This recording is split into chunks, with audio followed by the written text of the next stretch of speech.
boy. Call Joe Murray. I happen to trust Joe Murray. First time I ever met Joe Murray was at a Commit 98.5 The Sports Hub. I'm Joe Murray. We got ourselves a full show tonight. Full show tonight. Street Team Joe's back there tonight. Skaz off for tonight. We got you all night long. So if you want to call in, this is the place to do so. 617-779-0985. We're on YouTube. I already see it all set up and ready to go. Thanks, Joe, to get that going. I already see people in there. Anything you guys want to talk about? I was going to start with a leadoff take on the Celtics. Of course, Felger might have just stole my thunder on it, but he is right. The team did save a lot of money, and we're going to get into that. And Joe Mazzulla, where does he rank among NBA coaches? Oh, yeah, that sounds riveting for some people I know. Roman Anthony's all bulked up. A.J. Brown's available. How about that Patriots wide receiver room? We'll talk with Brian Barrett of The Ringer. We'll get his thoughts on everything, fallout on the Patriots, and, of course, get into a little bit of Red Sox and Celtics talk. And Nick Wright had an opinion regarding the Patriots injury report, which I think is worth a discussion. And will Christian Gonzalez get paid, and how will the Patriots spend regarding free agency? And, of course, there was Team USA Hockey today. Charlie McAvoy spoke on NHL players at the Olympics. There's more on Will Campbell. We got it all tonight here on the show. Once again, the phone number 617-779-0985. The Celtics find themselves in second place at the All-Star break. Who would have thought that? 16 games above 500. And our leadoff take is presented by Super Service Today. When your heat or hot water goes out, waiting isn't an option. Super Service Today is warehouse in Danvers. It's overstocked with water heaters, furnaces, boilers, and heat pumps. And they offer same-day replacement, whatever it takes, day or night, and always done right. Contact superservicetoday.com. The Celtics are 35-19. in sole possession of second place in the Eastern Conference. Think about that for a minute. Everything you might have just heard in the crossover, if you didn't, the Celtics saved money this year. The ownership got out of the tax. They're not paying any penalties this year. And in the end, they're going to save themselves a lot of money, but they'll get $4.5 million that's pooled amongst the teams that didn't go to the tax this year. But I think I was upset, by the way. Upset that they blew up a team that was in a championship hunt, and I didn't care about the money. And like Steve Pagliuca said, taxes be damned. A lot of teams pay the tax. A lot of teams have competitive teams year in and year out. This team folded, and I think Felger's right. They are applauded for it. But I just think in the NBA, like at least when Danny Ainge was here, he was pretty transparent about that. He was transparent about draft picks and developing players and wouldn't be afraid to move someone to get more talent on the roster. He would have sold anything to make the team better. But I do think with Jason Tatum going down and their tax situation, this was the year to start. I mean, you have Jason Tatum and Jaylen Brown under contract at almost, over $50 million a year. And you moved on from a lot of pieces. But I don't think anyone thought they'd be 16 games above 500. They have the fourth most victories in the league this year. They could finish 15-13 the rest of the way and have 50 wins on the season. I mean, their preseason win total was 41.5. Cash that ticket, baby. That thing's going way over. They rank second in offensive rating in the NBA. They score 120 points a game. They're 10th in defensive rating. They give up 112 points. They're third in net rating overall. I hate to go all nerdy on you, but they're third in point differential in the NBA this year. They have 21 double-digit wins. They have 10 by 20 or more points, and they have 4 wins this year by at least 30 points. So, again, I do want to get on them about the way they handled things, but on the court, they're one of the best teams in the NBA. Do I think that they have a championship roster? I don't. But we just saw this with the Patriots. Yeah, and you could talk about the schedule, the path, whatever you want. And I'll give you the schedule coming out of the break. But if Jason Tatum comes back, which I think he will, why don't the Celtics have a chance to come out of the East? Do I think they could beat Oklahoma City? I don't. But why not? You get into the dance, you never know. It just happened with the Patriots. I know what happened in the end in hindsight and all that.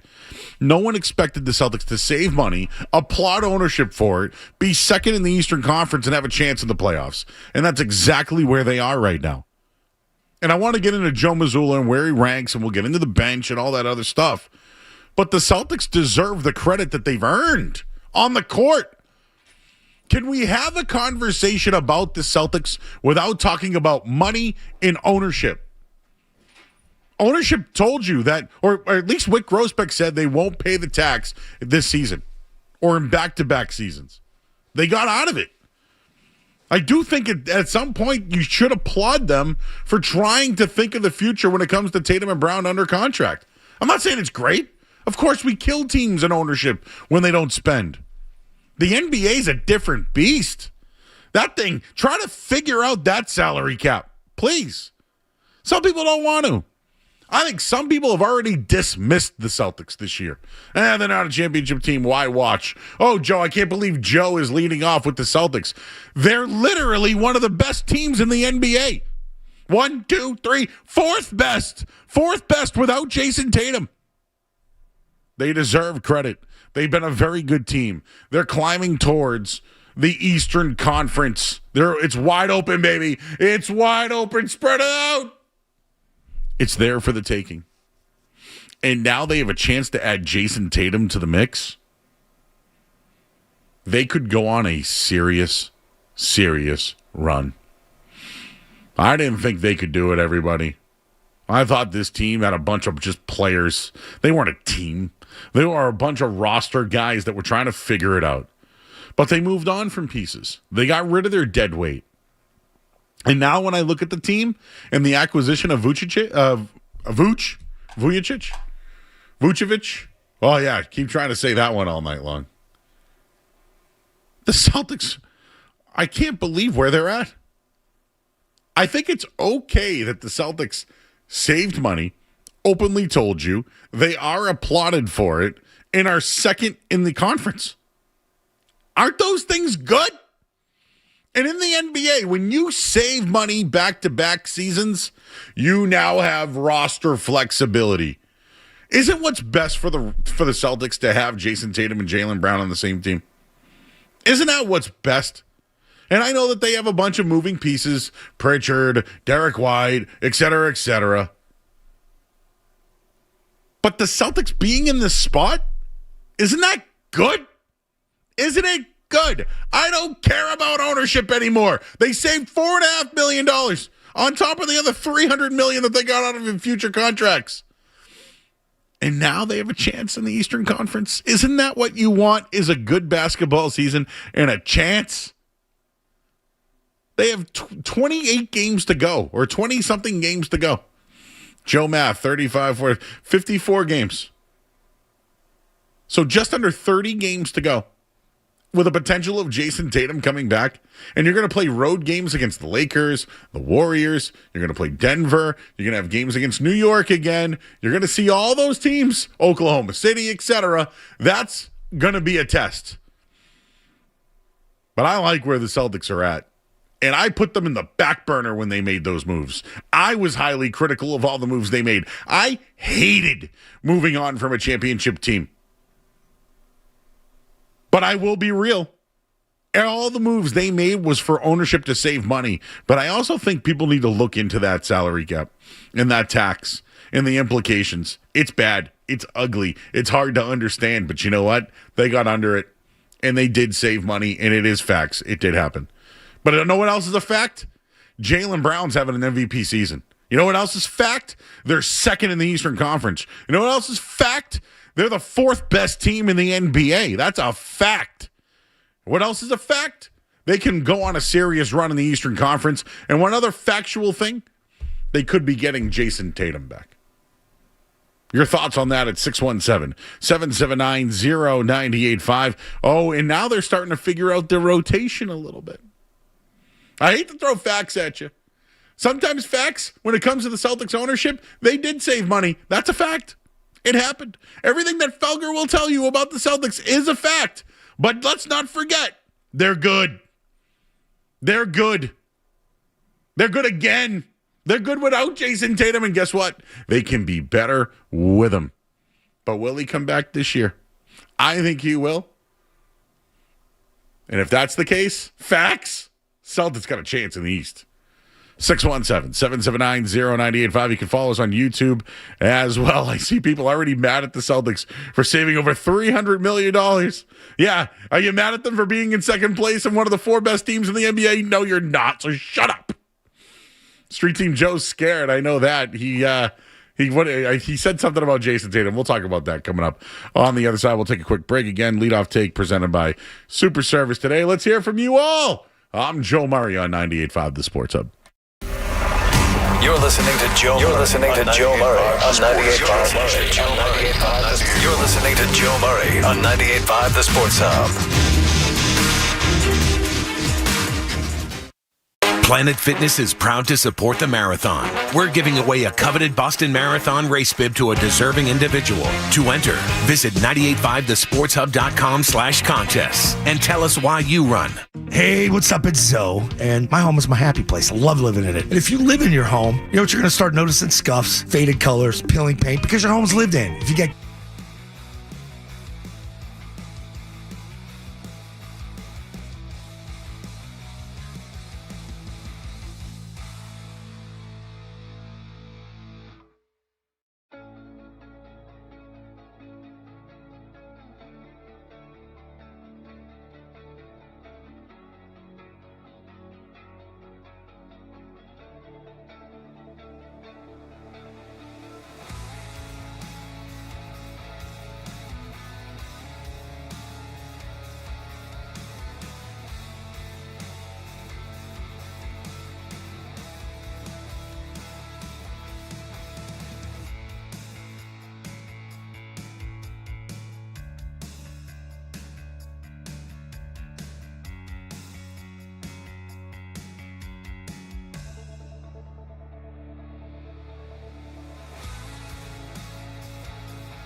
All right, back here on 98.5 The Sports Hub.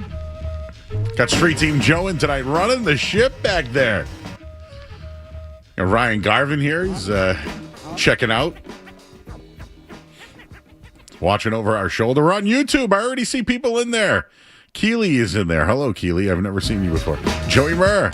Oh, yeah. I am, baby.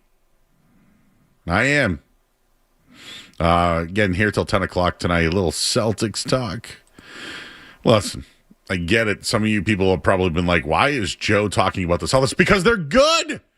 I'm the guy that's been working every night while you all been waiting for the Super Bowl and all that, working Bruins and Celtics games. So I'm in the know. I know what's going on with the team right now. Do I think that they can win a championship? I don't. But I haven't seen what it looks like when Jason Tatum comes back. I think the addition of Vooch is huge.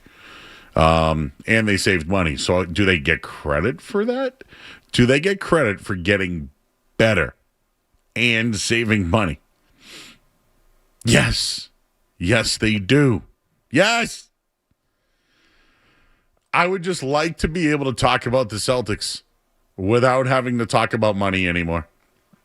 Yes, ownership saved lots and lots of money. The team got worse because they saved lots and lots of money. They're not paying a tax this year. A lot of other teams pay the tax. Yes, all factual, everyone. But now that the trade deadline's over and the taxes are set, it's time to win some basketball games and watch some basketball. And where the Celtics are at currently at the moment is second in the Eastern Conference all alone. They're ahead of the New York Knicks, who beat them last week. They're 35-19. And now they have two players. They've made an adjustment. Peyton Pritchard is coming off the bench again. He was a starter this year. I think he wanted to be a starter. He showed he can start in this league, but he's best suited off the bench. He's reclaimed that sixth-man role, and he's been dominant. He scored a team-high 26 points, had 8 assists and 5 rebounds last night. He has scored at least 24 points in 4 of the 5 games since coming off the bench. He's averaging almost 22 points per game, 6 assists, and 3 rebounds. Since going to the bench, he's averaged 21.8 points per game. It's the most of any reserve in the league. That's pretty good, huh? Peyton Pritchard going back to his regular role. How about Nikola Vucevic? We've all seen him for years. We saw him with Orlando. We saw him with other teams. We saw him in Chicago. The guy has been a really good offensive player. The Bulls, well, he kind of talked his way out of town. He was a little unhappy there. He's a free agent. And they swapped Simons for Vucevic. They got better. They saved money. That's a good move. He recorded his second double-double last night in just 3 games with Boston.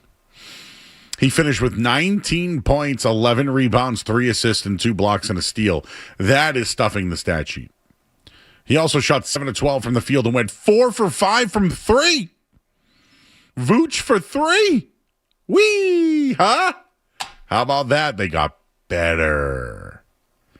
And they saved money. Isn't that good?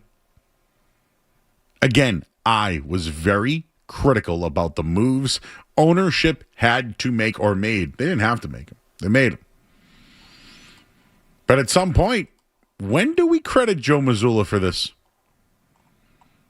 When does Joe Mazzulla start to get a little bit of credit? Because I'll tell you, watching this season early on, he was playing Joe's guys. He was playing the Jordan Walshes and all the guys that were a part of the team, that were a part of the Tatum team. One day, Jaylen Brown just decided, hey, you know, if we want to be a group that wins, we got to play a certain way, and whether you're in or you're out. Well, he started playing towards Jaylen Brown's style of basketball. Jaylen Brown just named Eastern Conference Player of the Month. Jaylen Brown going to another All-Star game. He's scoring almost 30 points a night. He has clearly shown he is a number one. He has. That's good, right, everyone? That's good? Just want to make sure that's good. Because it is fact, too. things can be factual, and they can be good, and you can save money. So I want to have a basketball conversation that doesn't include people cheering about ownership for saving money. Nobody wants that with any of their teams. But with the Celtics, they've always been competitive.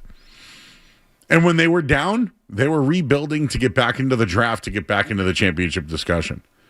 Yeah, they might have to take a step back. They did. But they're still good. And I wanted to just bring up, where does Joe Mazzulla rank amongst coaches in the NBA? A lot of people will tell you Steve Kerr. A lot of people will tell you, Eric Spoelstra in Miami, right? They'll show you all about those guys. I like the guy Daigneault in Oklahoma City. I think he's pretty good. I mean, the guy just won a championship. I think Bickerstaff's been very good. But there's no way you can tell me that Joe Mazzulla is not a top 5 coach in the NBA right now. I'm going to pull up the odds for Coach of the Year. I don't think he'll get it. I think Rick Carlisle's a great coach with the Pacers. Is anybody killing the Pacers for taking a step back this year because they lost Tyrese Halliburton? Anybody getting on them for that? I'm about to pull up the Coach of the Year odds, but if you ask me, I've been really critical of Joe Mazzulla. I could just go back to last year's playoffs. The way that he played the way he managed that team, the way he managed them, man, all those threes. I mean, everybody was talking about how many threes the team shot. I think the question will be, what will Joe Mazzulla's style be if Jason Tatum does come back? Because he's clearly changed his philosophy to a style that helps Jaylen Brown. What will happen when they change that style to Jason Tatum when he comes back? Or will they do it at all? I just looked up the odds for Coach of the Year in the NBA. And J.B. Bickerstaff is the leader. Of course, he is the Detroit Pistons head coach. The Pistons are the number 1 seed in the Eastern Conference and probably the best team. If you ask me, I think they're the best team. They're going to come out of the East this year. Jordan Ott is the other that is up for Coach of the Year, just ahead of Joe Mazzulla. Jordan Ott is the head coach of the Phoenix Suns. Joe Mazzulla coming in at plus 600. To me, I think he's a top 5 coach in the NBA. Is there criticism to some of his philosophy when it comes to Mazzulla ball and the three-point shot? Absolutely. And it's still to be determined on that, how that style plays in the playoffs. But I think he's learned from it. I think he has adjusted. I think he certainly adjusted when it came to Jaylen Brown being the guy.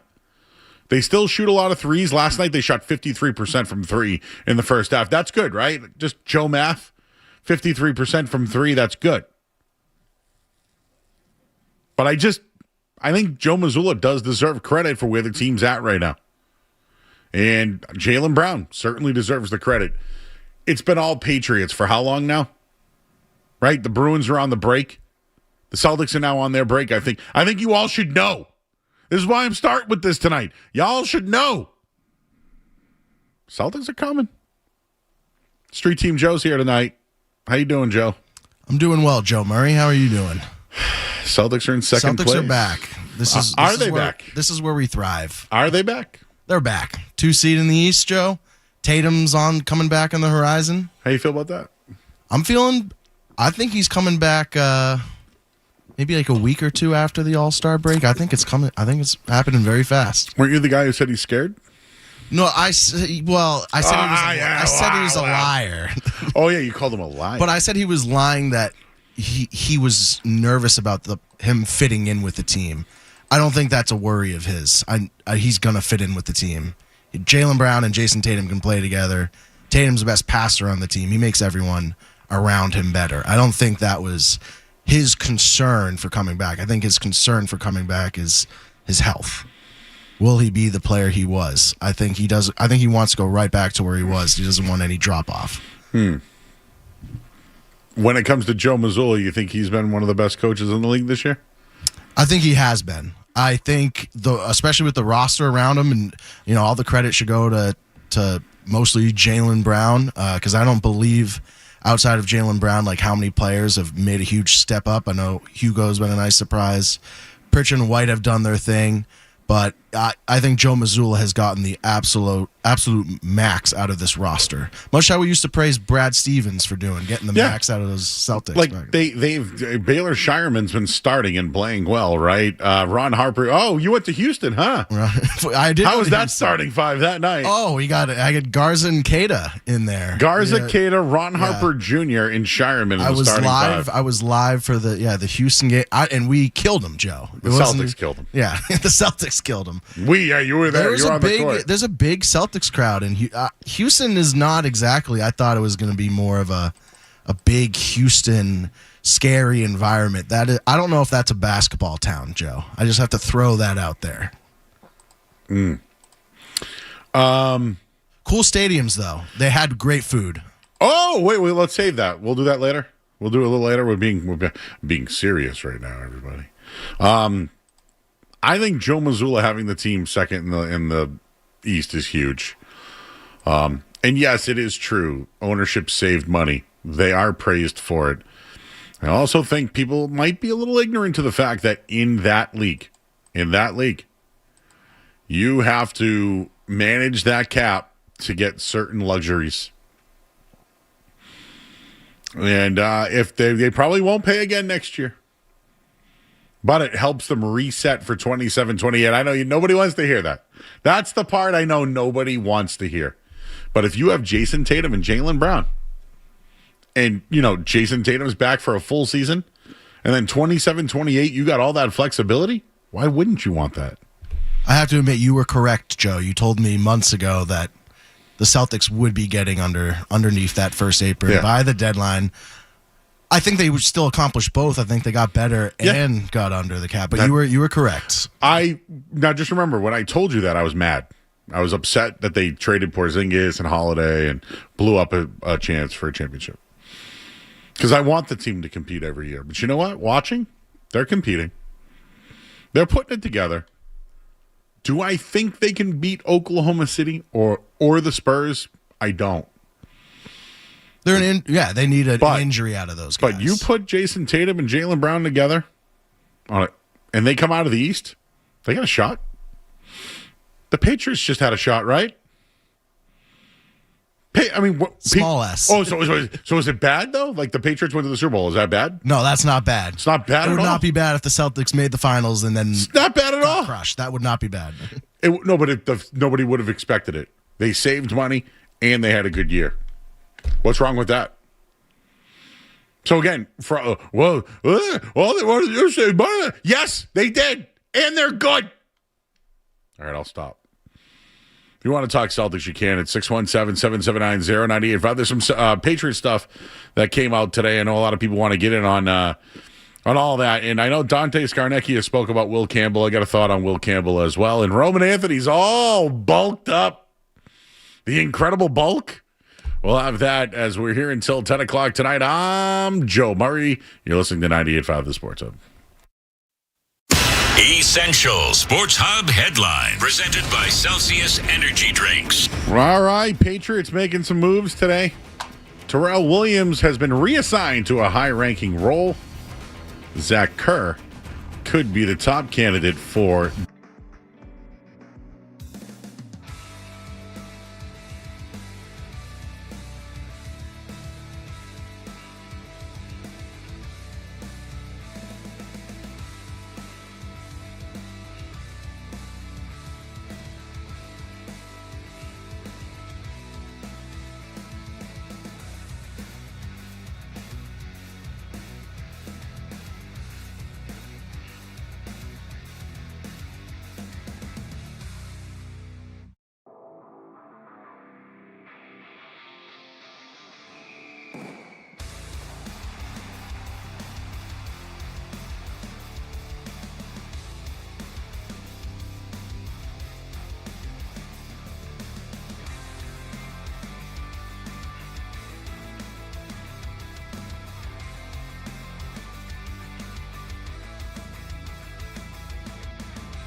before, have I? Would you be? Well, now you feel like you're STJ. Does anybody else call you Street Team Joe besides everybody here? My dad. Oh, your dad calls you Street Team Joe now? Big Joe is also a nickname of mine. Oh, so you were Big Joe? Yeah, I was Big Joe. Big Joe Say No is my Xbox gamer tag. Yeah. Just a couple of things because I got to read these Celtics stuff. I started Celtics tonight. I wanted to let everybody know that the Celtics are in second place and they're good. But all you'll ever hear from anybody is that, oh, the ownership's saving money. Why even watch? Blah. They're in second place, everybody. And I was upset, too, that they did it.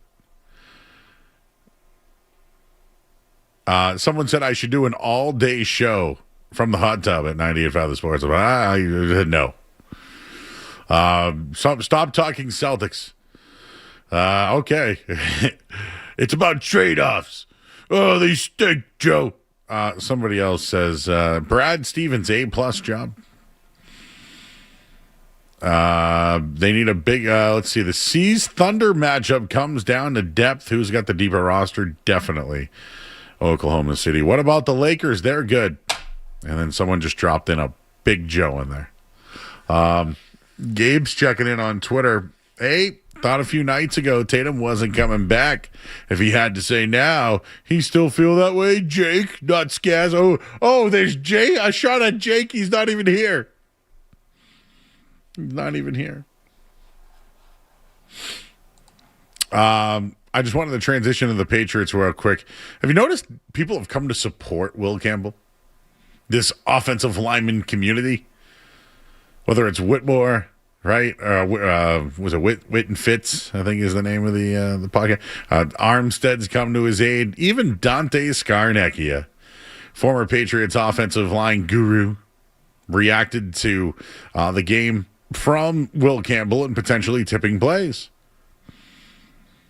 He goes, I'm sure in their scouting they may have come up with some things. You never know. He also went on to say, we're not running. And he went on to say he'd throw him back out there. He thinks he's a tackle. I think Will Campbell's a tackle too. But I think he's overcompensates with great footwork. Meaning, I think he needs a little bit more contact off the ball. But he's got great footwork. And I think if he can hit first and then use his footwork, it will help. I think it would be easy to just say move him to guard, but I think he's a tackle, me personally. But he wants to congratulate Seattle on what they did, and they did an awesome job. And I do think he was injured too. I do think he was injured. But people have come together. They have come in supporting Will Campbell after what he saw, and it's hard to play with a tear. And I was wondering if he should even come back or not. He had a tough little road, and I just didn't like him leaning. You ever notice when the offensive linemen, when they're trying to get a little edge, they lean with the top of their body a bit? He was doing that. I did not like that. I think that's something that bothered me regarding Will Campbell. But people are coming to his defense, saying he's a tackle. We'll get into more Patriots throughout the night. Of course, there's some scuttlebutt regarding a wide receiver that could be available. And I do want to get into the injury report stuff because I thought that was fascinating. I know Nick Wright had a comment on that. And there's some really good audio that's come out recently just regarding from NFL films from the game. You could tell. You could certainly tell that Drake May was out there with an ailment. He was definitely struggling out there. 617-779-0985. We're also on YouTube. I'm trying to read your chats all night long tonight. We are here until 10 o'clock. We're going to talk to Brian Barrett, he of The Ringer. We'll talk to him in less than an hour or so, get his thoughts on everything that's happening. But let's go to you guys. Let's start off with Ryan. He's in Worcester. What's up, Ryan? How's it going? Love the show. Longtime Celtics fan. I'm seeing them play now, and I think they have a shot, to get through the East with how weak it is. I mean, I know Detroit is probably one of the most consistent teams in the NBA, but do they even have a shot if they get to the finals and have to play one of these teams out west? Yeah, I think they do. And if so, I mean, who would be like the ideal matchup in the West? Because if they draw the Thunder out there, I don't know. I don't know. I mean, I don't know, but I mean, the Thunder, it's hard to win back-to-back, dude. Right? I mean, you'd agree with that. It's hard to win back-to-back. Yeah, I'd agree. And I think that San Antonio is very good, but they're young, right? So I mean, when I think about it, the matchup, if you look in the Western Conference, it's OKC and the Spurs, Denver. Yeah. But I know Denver beat them already this year, but you know they'd have that pick and roll with Jokic and Murray. You got Tatum and Brown, like Houston. We saw what they did to them recently. Minnesota's still fading. I know the Lakers are in the conversation, but you know, if they're going to play one of those teams, the three at the top are Denver, Spurs, Thunder. I think they could hang around. 7-game series could be different, but hey, man, it's about getting there, right? Isn't that what it's about, especially this year? Yeah, I mean, I'd like to think, you know, if they draw the Knicks again somehow, regardless if it's in the conference finals or whatever it may be, you know, I like the chances in a 7-game again, but, you know, assuming Tatum comes back and, you know, maybe he's the number 2 and Brown's the number 1 for this year. I don't know. I don't know how confident I go going into a series against, you know, Denver or OKC. I mean, obviously I'm going to, you know, think the Celtics can pull it out, but just, you know, definitely shaky. I mean, listen, I want it, just like the Bruins, I wanted entertaining hockey this year. I know they weren't going to win a championship, but they've been entertaining. And when the trade deadline comes up, I hope that they sell so they're better for the future. I think the Celtics have done that. But I also think when you get Jason Tatum back and you have Jaylen Brown, I think you can beat anybody. Yeah, I mean, I agree. All right, Ryan. Where are you going in Worcester today? All right. Just, you know, headed home. I'm actually living in Rutland, Mass now, Oh, so, geez. you know. So now you're real central Mass. Yeah, geographic center of Massachusetts, Is there matter of fact. Is there a Dippin' Donuts out there? There is, actually. You ever had a Twix iced coffee from there? I have not. Would you recommend it? Dude, that place rules. How are they not getting in trouble? It's kind of like McDonald's. It's just like the same thing. Dip-ins, Dunkin', it's like the same thing. Yeah, I don't know. So actually the Dippin' in Rutland was a Dunkin' Donuts, and I don't know what happened, and they decided it's a Dippin' Donuts now. So yeah. All right, man. Not too sure how that works. Thanks, dude. Yeah, remember McDowell's from Coming to America? There's always people in there thinking that it was McDonald's people. Got one of those things going on in Central Mass out there. Here is the Celtics schedule out of the break. They play at Golden State, at the LA Lakers on a Sunday, at the Phoenix Suns, at the Denver Nuggets. Ooh, that's a little stretch right there. I wonder if Tatum comes back for that stretch. Is he coming back is he going to start out on the road, Joe, or is he coming at home? Didn't he say earlier in the season he's coming back at home? Okay, so if that's the case, should we circle Friday, February 27th versus Brooklyn? Is that two weeks from that'd Friday? be the 27th. So today, Joe math, 12th. So 12 or 15 days, 2 weeks. I like there that. You go. I like that. They also play, I'm just looking at the rest of the schedule. Oh, they got March 1st against Philadelphia 76ers at home on a Sunday. We can make a day out of that one. But the rest of the schedule is Brooklyn, Philly, Milwaukee, Charlotte, Dallas. Win. They do get a San Antonio OKC back-to-back on the road. That's a nice little stretch there, March 10th through 12th. I think I saw Jalen Williams is hurt again. Done. On Out. OKC. See ya. No, he's done, right? I don't think he's done for the year, but I know he had a hammy earlier in the year, and Shea is out for at least a couple weeks. I know he's been out. You know, he's out until at least after the All-Star break. But all right, are they Joe? If OKC gets one of their key guys hurt, don't call me crazy. I think the winner could come out of the East. Absolutely. Yeah, there's a guy in chat, oh my dog, who is just spitting nonsense. Oh my God, what is this show on ADHD? Guys, what reality are you living in where you don't see that the Celtics have an opportunity? What world are you living in? Yeah, I know they lost to the Knicks, but the Knicks can't put multiple good wins together. They can't. The Pistons are good. Celtics have beaten them this year. So tell me, why not the Celtics? Mr. Oh My Doug, why not the Celtics? Why not, bro? You're all chatting away in our YouTube chat, talking smack. What else you got? Why not them? Oh, and their ownership saved money. And they got under the tax. All those things happened. All of them. And they're still in second place. I said the Celtics are alone. And well, excuse me. Last night when I ended the show, they were in second place. So, okay. Oh, now we're making heads and tails about second and third place. Dude, you suck. You are a hater. You know what? I'm kind of sick. I feel like I'm turning back on the green side.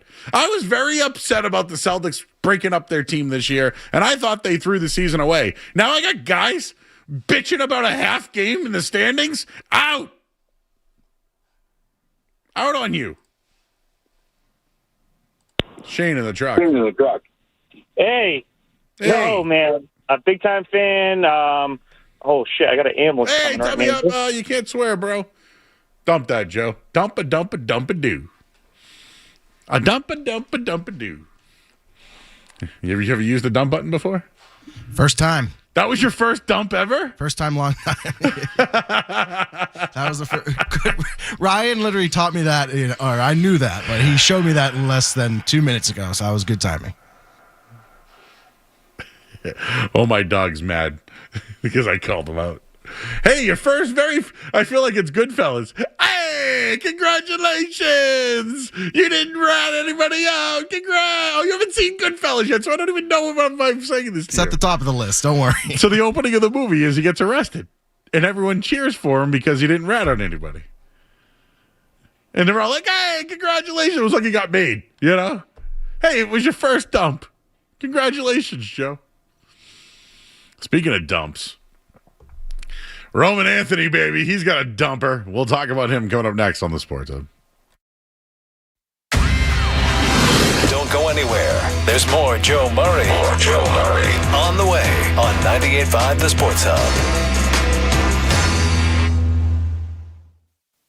All you need is love and the 99 restaurant. This Valentine's weekend, treat your sweetheart to garlic shrimp top salmon, slow roasted prime rib, or share a bananas Foster cheesecake. Hurry in this Friday through Sunday. You got...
for a lot of Red Sox games this year, so check that out.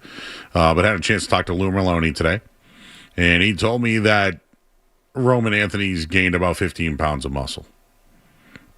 And again, he ended the year injured, had the oblique injury. He's bulky, baby. But I'll throw this out there. Can you think of a young player that has had this much pressure for the Red Sox? Like when Nomar was young, he still had Mo Vaughn and other guys around him.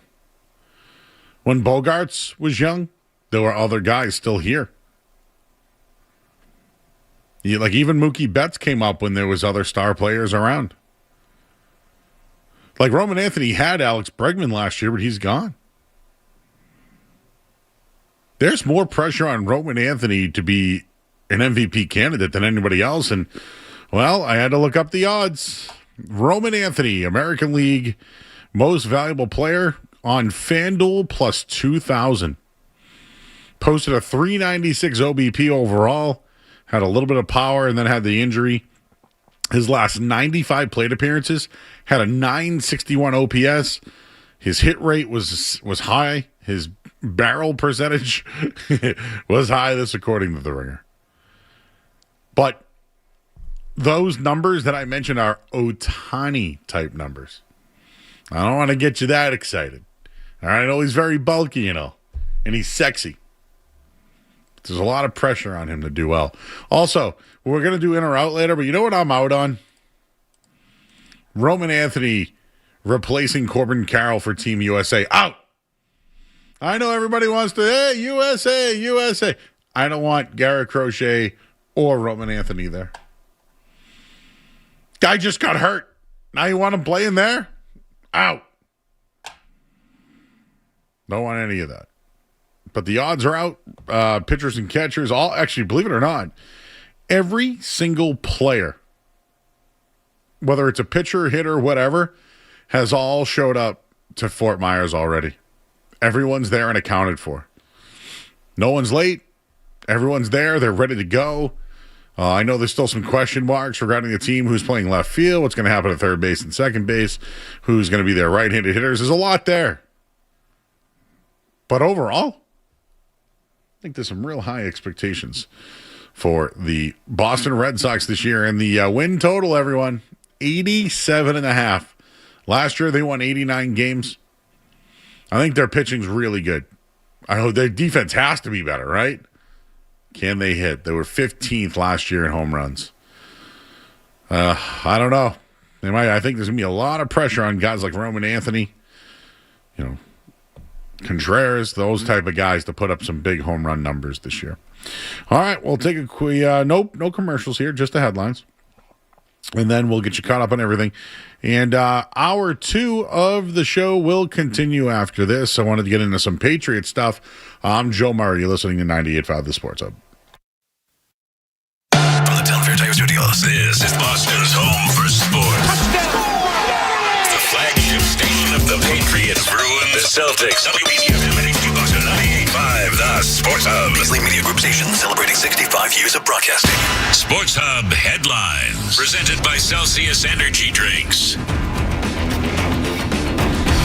All right, Patriots have made some moves regarding their defensive coordinator, Terrell Williams, getting reassigned, going to a bigger position. Hopefully that opens things up for defensive coordinator, the interim defensive coordinator, Zach Kerr. Red Sox pitchers and catchers at camp today. Sonny Gray was at camp. Also,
this Red Sox team because the expectations from me are low for them. And as I said last night, I have them at 85 wins. What did he tell you today? Well, he told me a couple of things. He said that they're still trying to find out who the left fielder will be. And thanks, Justin. Who the left fielder will be? It's either Duran or Anthony. Durbin, who they just traded for, is probably the third baseman. They want Romy Gonzalez to be the second baseman. They think that's a better fit for him, but he's dealing with a shoulder injury. But that kind of leaves out Marcelo Meyer. And right now he's projected to be the second baseman, but I don't know. Again, I don't know health-wise where he's at. I'm intrigued by the Red Sox, but at the same time, I think about that division. Like, the Blue Jays were just there, and man, did they bulk back up.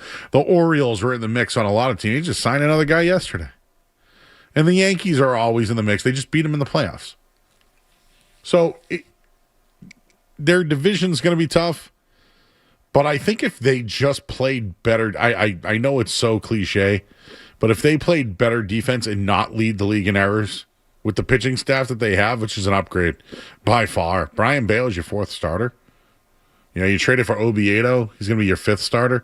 With Sonny Gray, you signed Ranger Suarez, and you got Garrett Crochet. Like, they should be really good as far as pitching goes. I mean, last year, they had to dip into the minors with Connolly Early and Peyton Tolley. Now they have plenty of depth. That situation won't happen again. But I think there's reason for to be happy. I think they're going to win 80, 85, 90 games. It's my opinion. All right, Shane, you can't swear, bro. Okay. Oh, I swore before. I'm sorry, dude. Anyway, so I just want to let you know, from Westport, Mass. But anyway, Joe, I love you. Big fan. Westport. I know Westport. That's near, what beach is out there? Horseneck? Horseneck, baby. We're 10 minutes down the road. Quick thing, though, Joe. My son, Brantley, he's 7 years. He's going to be 7 years old on February 19th. He's right here. Say hi. Hi. Happy birthday, bro. Hey, I appreciate it, Joe. I really do appreciate it. Thank you. I'm on Cameo, everybody. That's a plug there, Joe.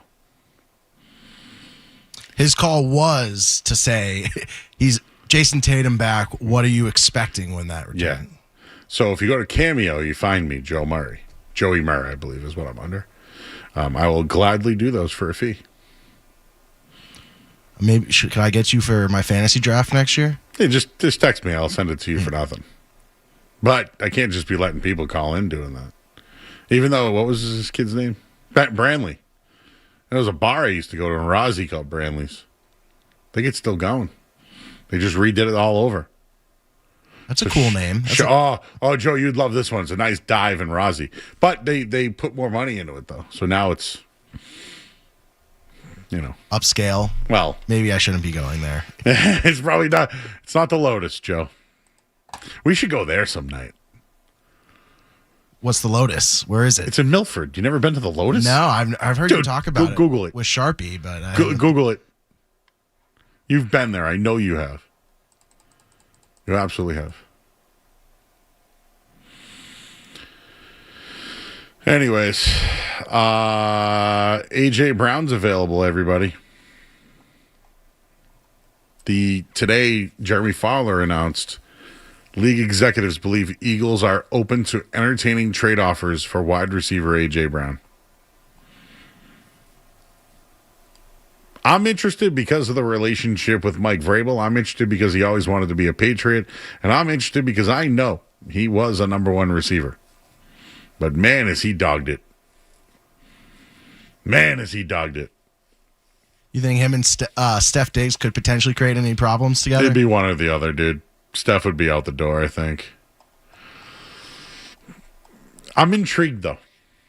Like, he's a big boy. Big boy. Did you see the free agency class show? It's not that great on offense. So, I think it's like Mike Evans and then... Oh, Mike Evans is... Well, he's amazing, but yeah. he's not going to leave Tampa Bay. No, he wouldn't leave, but the free agent wide receivers like Wan'Dale Robinson is like the top of the list. Mm-hmm, young player. No, you're going to have to trade for somebody. Do I think Mike Vrabel could reel him in? Yeah. And if you look at a lot of the trades recently, it hasn't been for a lot of, like, some of them have been 5th-round picks. He's got money. He's got some attitude. Like, I just feel like the Patriots, the situation they're in, you're still rebuilding your team. I know it's hard to say that after you've after just going to a Super Bowl. But if A.J. Brown's available and the relationship that he had with Mike Vrabel, like, could he reel him back in? My only thing is I would do it, but I'd have to really get it at an affordable cost. Like, that needs to be a Patriots deal. That needs to be 4th-round pick, conditional 3rd, something to that degree. He's taking a pay cut. That can't just – listen, what happened – with the Eagles, like, he was a big problem there. He's going to bring his book with him. He's going to read the book on the sideline too. You better, right? Because Drake May might not lock in on him. Like, Drake May throws to whoever's open, I think, sometimes, besides the Super Bowl. Because he was hurt, Joe. He was hurt. He was. I'm telling you. I could not believe the way that Josh McDaniels drew that thing up that day. What happened to the unbalanced line and the fullback and, like, everything they were doing all week long, every single game this year? They just went away from it? Didn't seem like there was many adjustments there, Joe. Zero. A lot of shotgun, too. A lot of shotgun. I'm convinced after watching some film and sniffing around, dude was hurt. We'll play some sound later. Oh, he was hurt, dude. He was hurt. Drake May was hurt. When do you think you back to the AFC Championship game sometime? I think he was hurt way before that. He didn't look right all playoffs. I think he re-aggravated it. He was never on the injury report. They put him on the injury report, and then they took him off the injury report, and the dude was still hurt. That's a story for later. He even admitted he took a shot of something, right, before the game? Yeah. You know, I mean, I don't know how I could throw if I got a shot in my arm. Yeah, I don't think you performed very well after taking those. I can't perform well after, taking a lot of things, Joe. A.J. Brown, in or out? I'm in on A.J. Brown. I think the Super Bowl showed anything. Talent is still the main issue, especially on the offense. And he's talent. I have confidence in Vrabel that he'd be able to reel him in. There are two guys that sound like they want to play in New England. Max Crosby and A.J. Brown. Max Crosby, I'd be willing to. I want both. Yeah.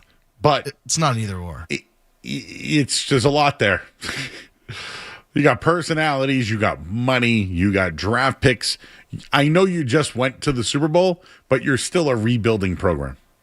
What did you think about Hunter Henry's? Do we have to reevaluate the tight end position too? Yeah, I guess he was hurt too. And maybe the receiver position? Like, are you confident in any of our receivers, right? Like in Pop Douglas or Steph Diggs? Like, I'm not confident going into that. Mac Hollins was a no-show. I know. I kind of like Mac. I like Hollins, him, but he's a good fourth guy. Exactly. He's a baller though. Warriors. I don't even want to do it. Don't even want to do it.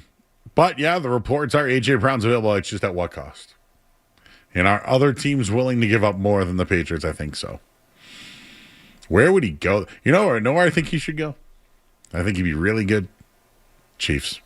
But why would the Eagles trade him to the Chiefs? They're probably not going to trade him to a divisional team. I don't know. The Pats seem like a good fit. I will say this. You could get A.J. Brown for less than you could from Max Crosby. Max, you would think, is going to cost you at least a first. Multiple. Yeah.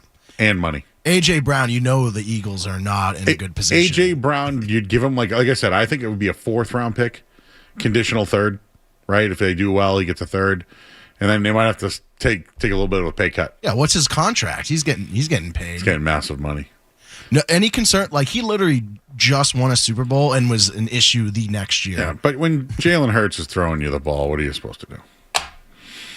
I know he won a Super Bowl too, remember?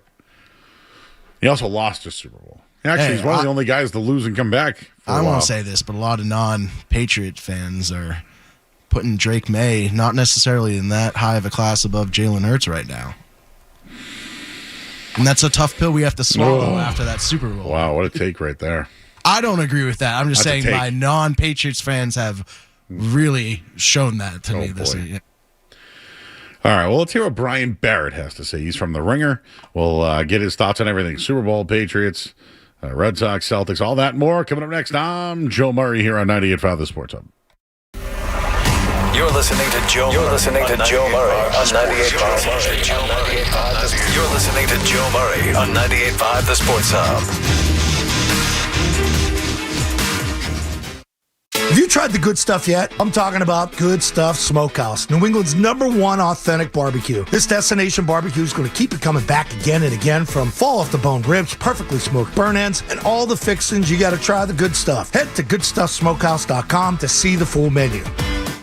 Hi, it's Elliot from Jordan's Furniture. Right now, come into any Jordan's, buy as much as you like, and if the Yukon...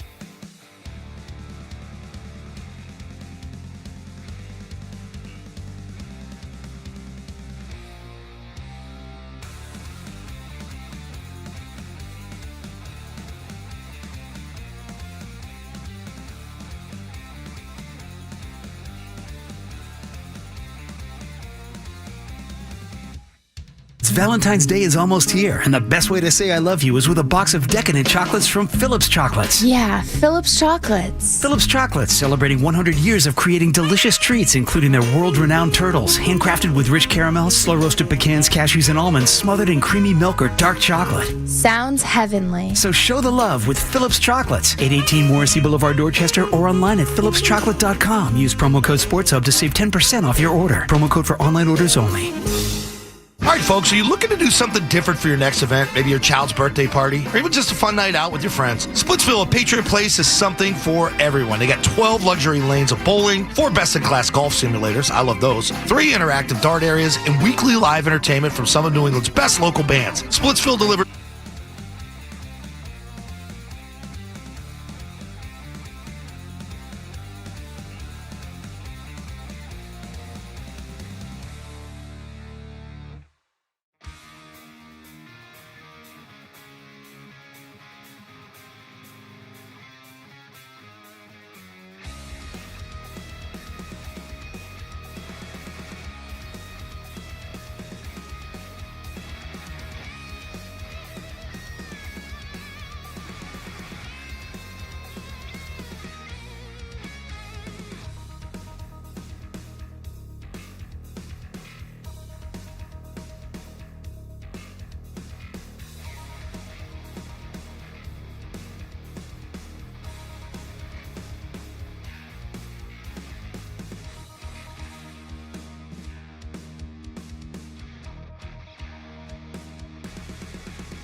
on the contract of the player. So if everybody knows he's going to be available, I don't know if it would take a first round pick to get there. Like, would you give up 31 for AJ Brown, or you're just out on that in totality?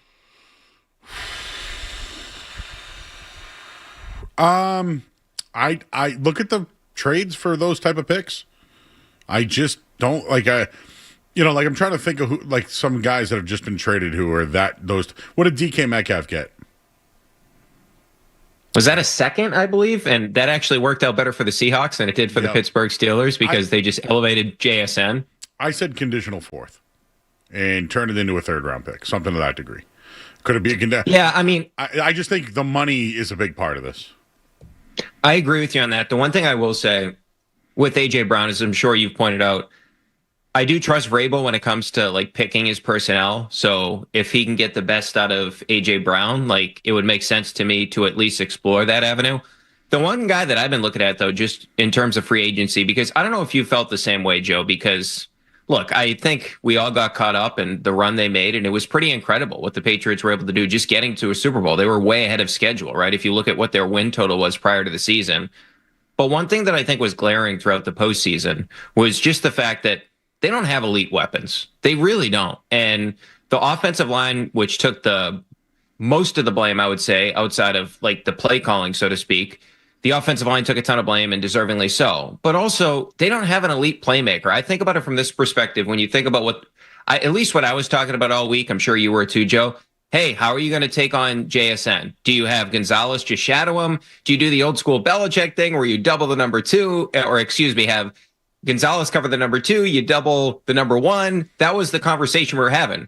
In Seattle, I'm sure they were like, who's the Patriots' best skill player? Is it Stephon Diggs? And we don't even know, quite frankly, what's going on with Diggs right now.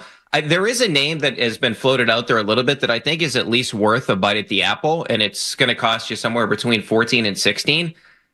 I kind of like the idea of taking a shot at a guy like Kyle Pitts, because Pitts just came off a year where he went over 900 yards. He was second in receiving yards among tight ends. And I get it. Bowers was dealing with an injury. Kraft went down with an injury. But still, I mean, it's pretty impressive to be second among tight ends in receiving yards and 11 contested catches. And if you look at his quarterbacks, right, and 2 coaching staffs already for him, and he's in Atlanta. They're about to have a third. But if you think back before the draft, he was considered this generational talent. And I'm not saying he gets to that, but his only year over 1,000 yards, Joe, that was his rookie season. You know who his quarterback was? Matt Ryan, and an older version of Matt Ryan. Then we're talking about the Mariotas, the Desmond Ritters, and more recently, Kirk Cousins coming back from an Achilles, Michael Penix, who was not good, Michael Penix again, who was not good, back to Kirk Cousins. So that's sort of 6'5", sort of Joker type player. I think that's the type of risk that's worth it for the Patriots, where you don't have to give up draft capital. And by the way, he's entering his 26-year-old season. I'm definitely in on a gamble on a guy like that. And I'm not saying he becomes this legitimate bona fide number one option, but at least he's somebody that you didn't have in the offense this particular season. Absolutely. I don't love Kyle Pitts by any means, but do I think he could be the second wide receiver tight end here? I do, and he's fast. What about like an Isaiah Likely? How about a David Njoku, who, Mike VRABEL saw when he was with Cleveland for a year? Yeah, both those are interesting. Njoku basically announced he's done with the Browns. He's obviously a really good athlete. I would love to bring in a guy like that. And then the other components of that, so I would be fine with either one of those guys. And Likely, of course, a local kid. I still think that they need to sort of get a legitimate bona fide number one and take bites at the apple. And I would also look at the draft, because remember, like this whole idea of drafting first-round receivers, that's kind of like a Belichick thing, right? Where you have all these issues when you're drafting these type of guys.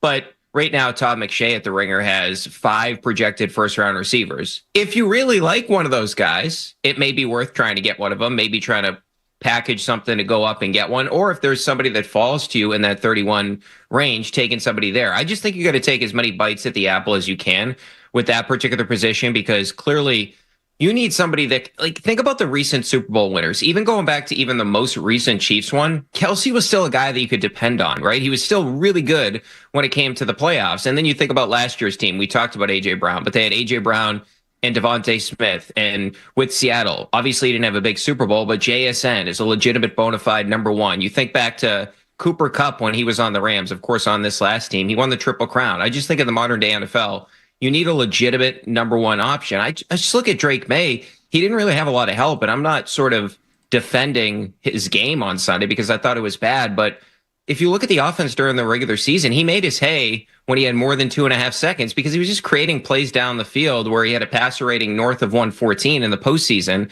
That was below 60. He turned into a pedestrian quarterback because guys were not having the ability to get open for him. The one other thing I would point to this is just because we keep talking about like adding receivers and adding tight ends, whatever it is to add to the offense. And I definitely think that's a need for this Patriots team. But Joe, do you add strength to strength and say, okay, who did we just play in the Super Bowl? Seattle. Yeah. They rushed with 4 because the Patriots, they became this great pressure defense in the postseason. And a lot of that had to do with blitzing. And the reason they could do that is because Gonzalez was outstanding in the postseason, right? Especially in that game I know some people say he could have had an interception, but he was awesome in that game. And they felt comfortable with Gonzalez and Carlton Davis and Marcus Jones, who got burnt a couple of times early. But that's a pretty good trio of corners. And you were able to bring pressure because of that. But you say, I don't know, Max Crosby's talking up Will Campbell about he thinks that he just needs to work on some technique. And they're looking for a Micah Parsons type thing. 31st overall, they're looking for a Parsons type return. So that would be 31 this year and an additional first round pick when the Patriots just made it.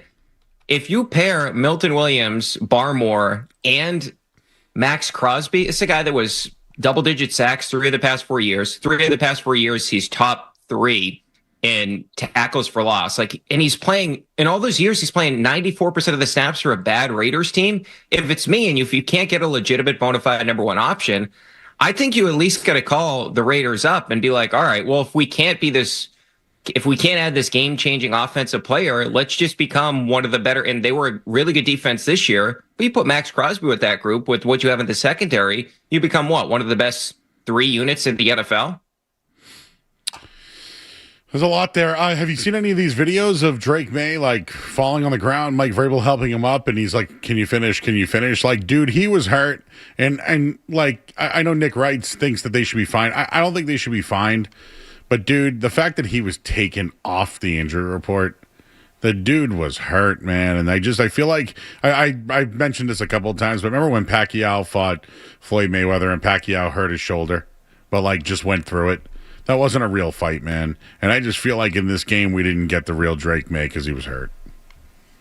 I totally agree with you on that. And look, it's going to sound homerish by me defending it, but I really think that there is clearly something wrong because you look at some of the throws he missed, like the Hooper pass. Have you ever seen Drake May miss a guy by that much? How about the throw that he was trying to make to Booty where he threw it way too hot? It was like he threw a 100-mile-an-hour fastball when all he had to do was just Booty was open there. Just put it there. You've done that all season long. So the reason I bring those 2 particular passes up, it was the touch was off.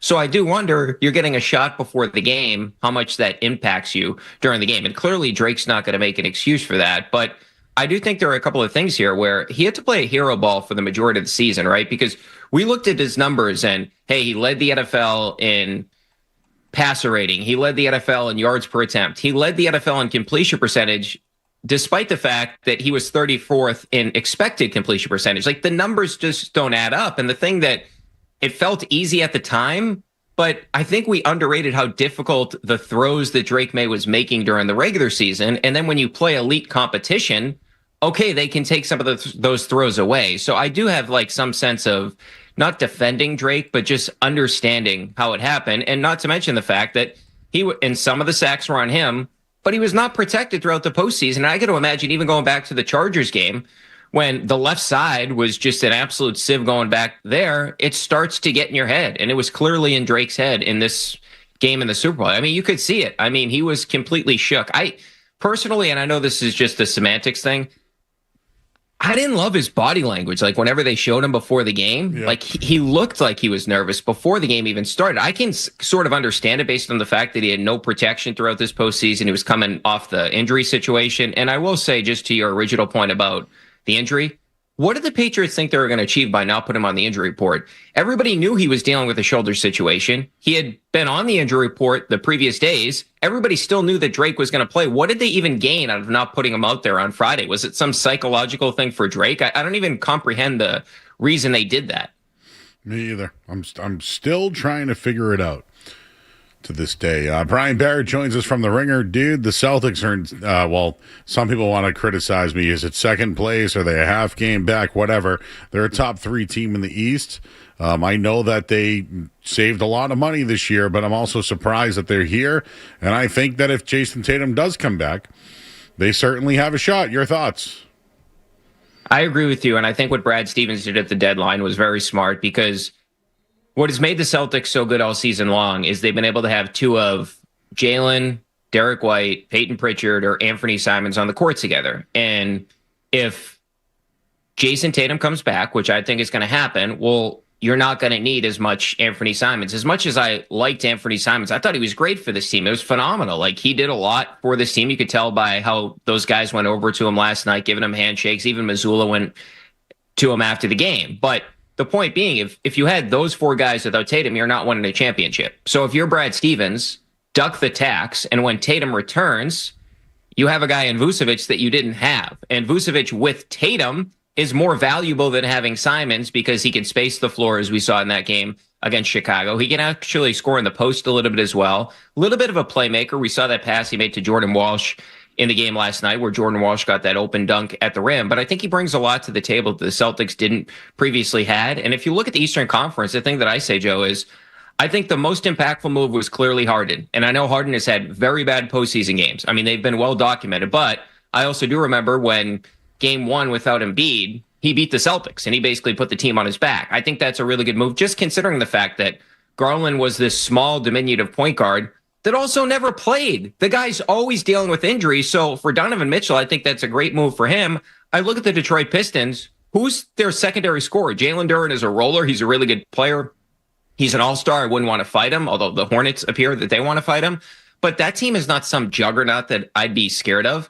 If you get Tatum back into the fold, and look, this is all contingent on what he looks like when he comes back, but I think they're in a really good spot based on where the Eastern Conference is right now. And if you're Joe Mazzulla, you got to look at this and say, there's an opportunity here where does anybody really believe in the Knicks? I know the Celtics lost to him last year, but the Karl Anthony Towns situation there is just weird. So it's basically the Pistons, Cavs, and the Knicks. If you're the Celtics, you got to feel pretty good if you're getting Tatum back. I just hope that we don't hear in a week from now that, hey, he actually is shutting it down. I think he's been trending in the right direction. I just hope, and it's going to take a little bit to get used to him playing with Jalen again, just because Jalen right now, second in the NBA in usage rate. But as Mazzulla said, I believe it was with Zoe Bertrand when he said the other day, or about a week and a half ago, that sometimes there's good disruptions.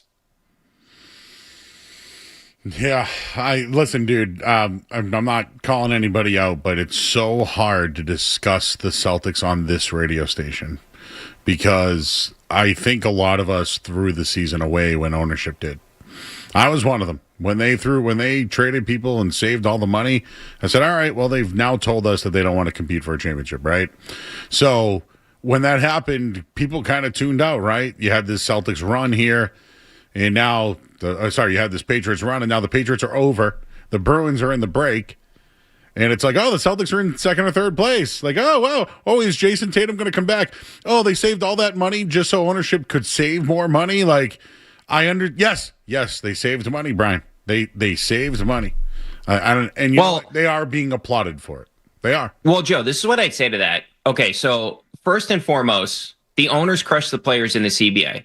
So this is the way that you have to operate. Unfortunately for the players, this is what happened. I mean, not so unfortunate. I mean, the max guys are going to be making $70 million in the next couple of years. But my point with all this is sort of the arena you now operate in. So if you think about it just from purely a Celtics perspective, and if you look at what Brad Stevens did, nobody's trading for Drew Holiday's contract right now. Nobody. Remember, the Celtics had to take out a second-round pick in that trade, or a pick in that trade, because of Drew Holiday's health. Nobody's trading for that, and I love Drew.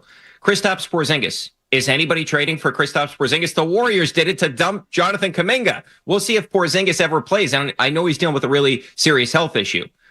Would this team be much better with Al Horford right now? No, based on where he's at in the state of his career. Luke Cornett's like the one guy you can look at and be like, all right, Luke Cornett is a very solid player, one of the best backup setters in the NBA. But Kate has filled in admirably. And if you look at the current CBA, the Celtics are right now ducking the luxury tax. You're going to have to do some gymnastics at the end of the season with their roster spots. But if you stayed in that second apron and brought back the team, well, then you can't make trades you have to make 1-for-1 trades, right? You can't put players together. So it behooved the Celtics going forward to make moves like that. And I would also put it this way. Think about the most valuable contracts on the Celtics team. And I think this is where Brad Stevens of the front office deserves a lot of credit. And I would say just in terms of the output of the players and what they're making. Sam Hauser, any contender in the league would want Sam Hauser. Peyton Pritchard, one of the cheapest contracts per points in the NBA. Those two contracts are unbelievable contracts. And Brad Stevens found a way to not trade either one of those guys as they tried to do this thing where they were ducking the luxury tax. And I look at the team right now, I don't know how much better they would be if they just kept the current group. Like, yeah, sure, they could use some of those, but how much better are the Celtics right now if they have Drew Holiday, who missed a large portion of the season, Al Horford at his current state, Kristaps Porzingis, who hasn't basically played all season long. He's had a couple of stretches and he's unfortunately still dealing with that health thing. So that's the thing to me is like, okay, yeah, it stinks to like, oh, ownership saved money. I'm not praising him for that. I'm more praising the front office based on what the CBA is and what they were able to do. Like, who's the guy that you wish they still had that's not on the team anymore? That would be my question to people that are upset with the ownership group. I agree with you. I think they'd be probably fifth. They wouldn't be. I don't think they would be this good. I don't because because to your point off. To your point, you wouldn't have Drew and Porzingis would have played like a combined Drew would have played a fourth of the season and Porzingis an eighth. Yep. Like that's where you'd be at right now. So you'd be filling in those minutes anyway. And so paying the tax and doing all of that all over again. Yeah, and I think the one thing that this team has to deserve a lot of credit for is it's very difficult to do two things at once. They're actually developing players while they're still really good.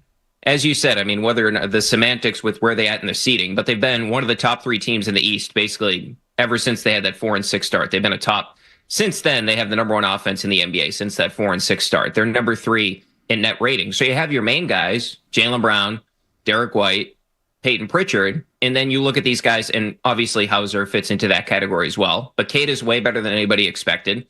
And Ugo's had his moments. Walsh has had his moments. Baylor Shireman currently is getting more minutes. I think part of that is Simons is out, so they need more guys that can handle the basketball. All these guys have had their moments. They beat the Rockets, a week ago Wednesday, and they didn't play Jaylen Brown or Sam Hauser.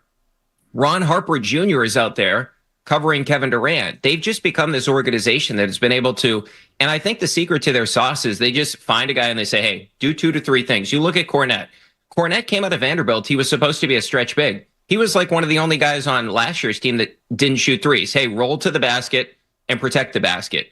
And you think about Jordan Walsh. Hey, defend and slash. Set some screens. If you have an open three, you have to take it, right? Ugo Gonzalez already is like an unbelievable cutter. So I think they just do such a good job at saying, hey, if you're not a star like Tatum or Jaylen Brown, and to a lesser extent, like Pritchard's a really good player. Not to say he's an all-star level player, but he's a really good player. If you're not one of those guys, and Derek White would be in this category as well, figure out 2 to 3 things that you can be really good at, and that's how you're going to make a sort of an impact on this team. So I know I'm just sort of like sucking up to the homers in town here, Joe, but the organization has done an outstanding job this year. I mean, I thought they were going to be a lottery team, quite frankly. I just want this to be a place where we can actually talk about it, because I feel like we can't anywhere else. It's just about ownership save money. They did. Yeah. I'll admit that they did. Yes, they did. And to your point, Joe, like, are you not enjoying the team? Like, why is everybody so mad about the ownership and stuff along those lines? Like, did you watch it? I know the Bulls stink, but did you watch the game? Did you watch the Rockets game? Was that not fun when they're beating up on the Rockets when they have all their players? Like, yeah, I don't know how people don't enjoy this team right now. Like, and even watching Missoula on the sideline, like the other night, there was this point where Ugo missed an assignment defensively, and Joe just ripped him off the court. I found it hilarious. Like, this guy is he's mad. On him. And he's the guy. Ugo is the guy that Joe is all over this year. Yeah. There's always one, right? There's always someone he gets all over. Hey, Brian, real quick before I let you go. Roman Anthony's ripped up, huh?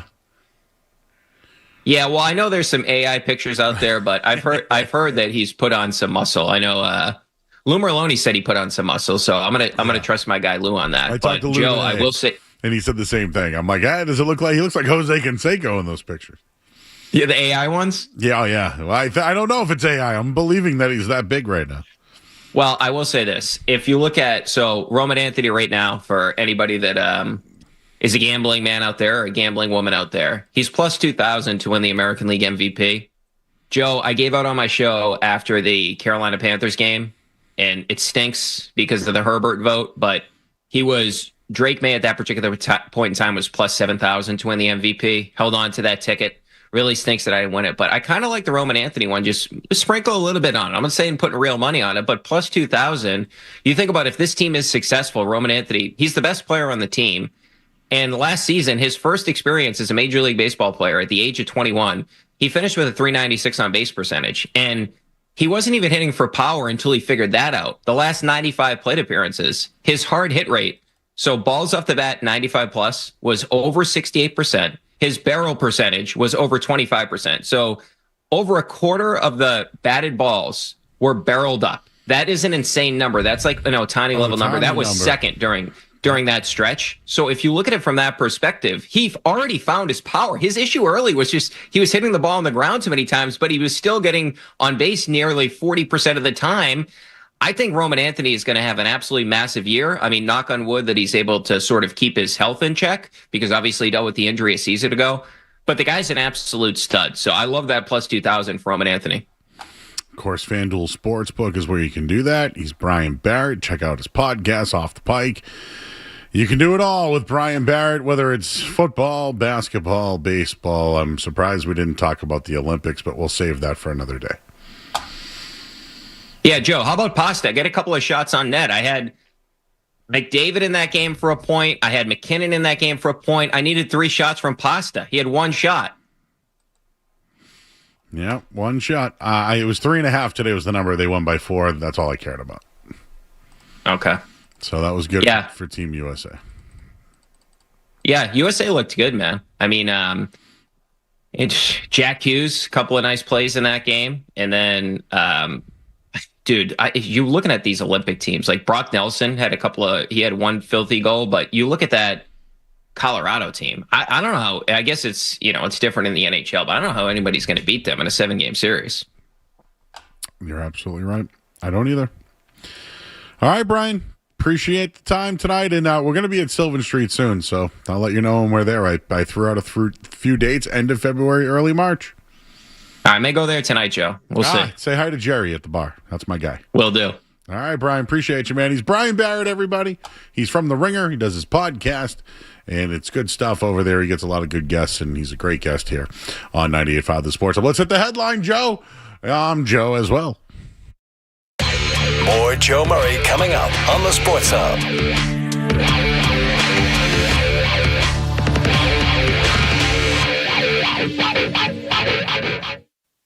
Essential Sports Hub headline presented by Celsius Energy Drinks. All right. Well, pitchers and catchers, Fenway Park. Well, South Fenway Park. They call it Jet Blue Park. Not much going on. Pitchers just throwing. Celtics are off. Bruins. Oh, hey. Olympics. You see that? They got a 5-1 win.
go back to that Manny Pacquiao fight from years ago because it was such a good fight. Like it was supposed to be hyped up as a great fight.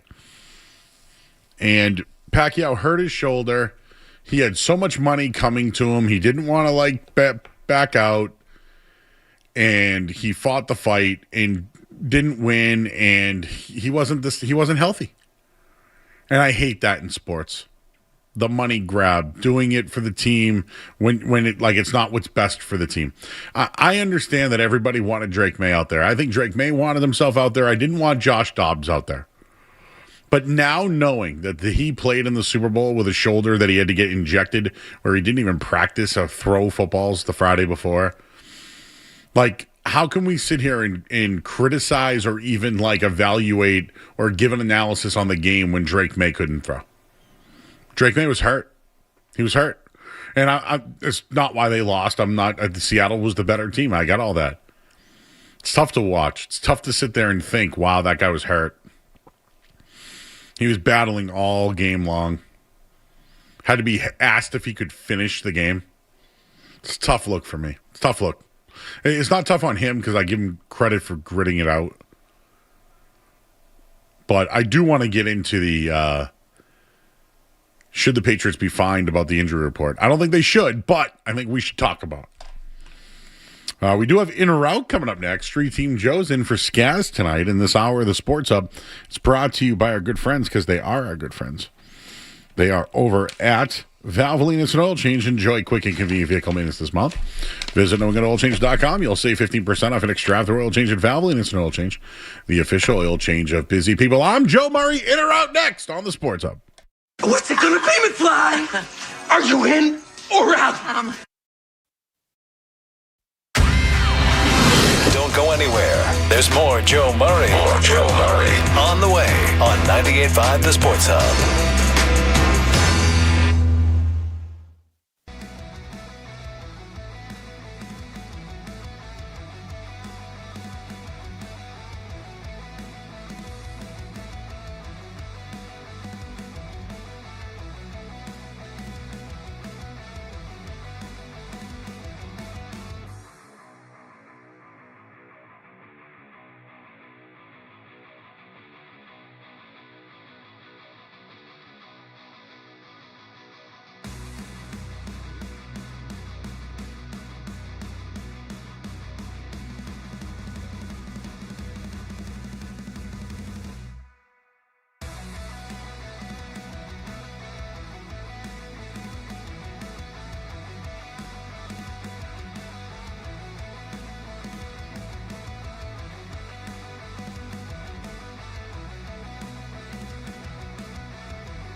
Well, anyways, I know Joe, I got to give you a shout out. You're back there by yourself tonight.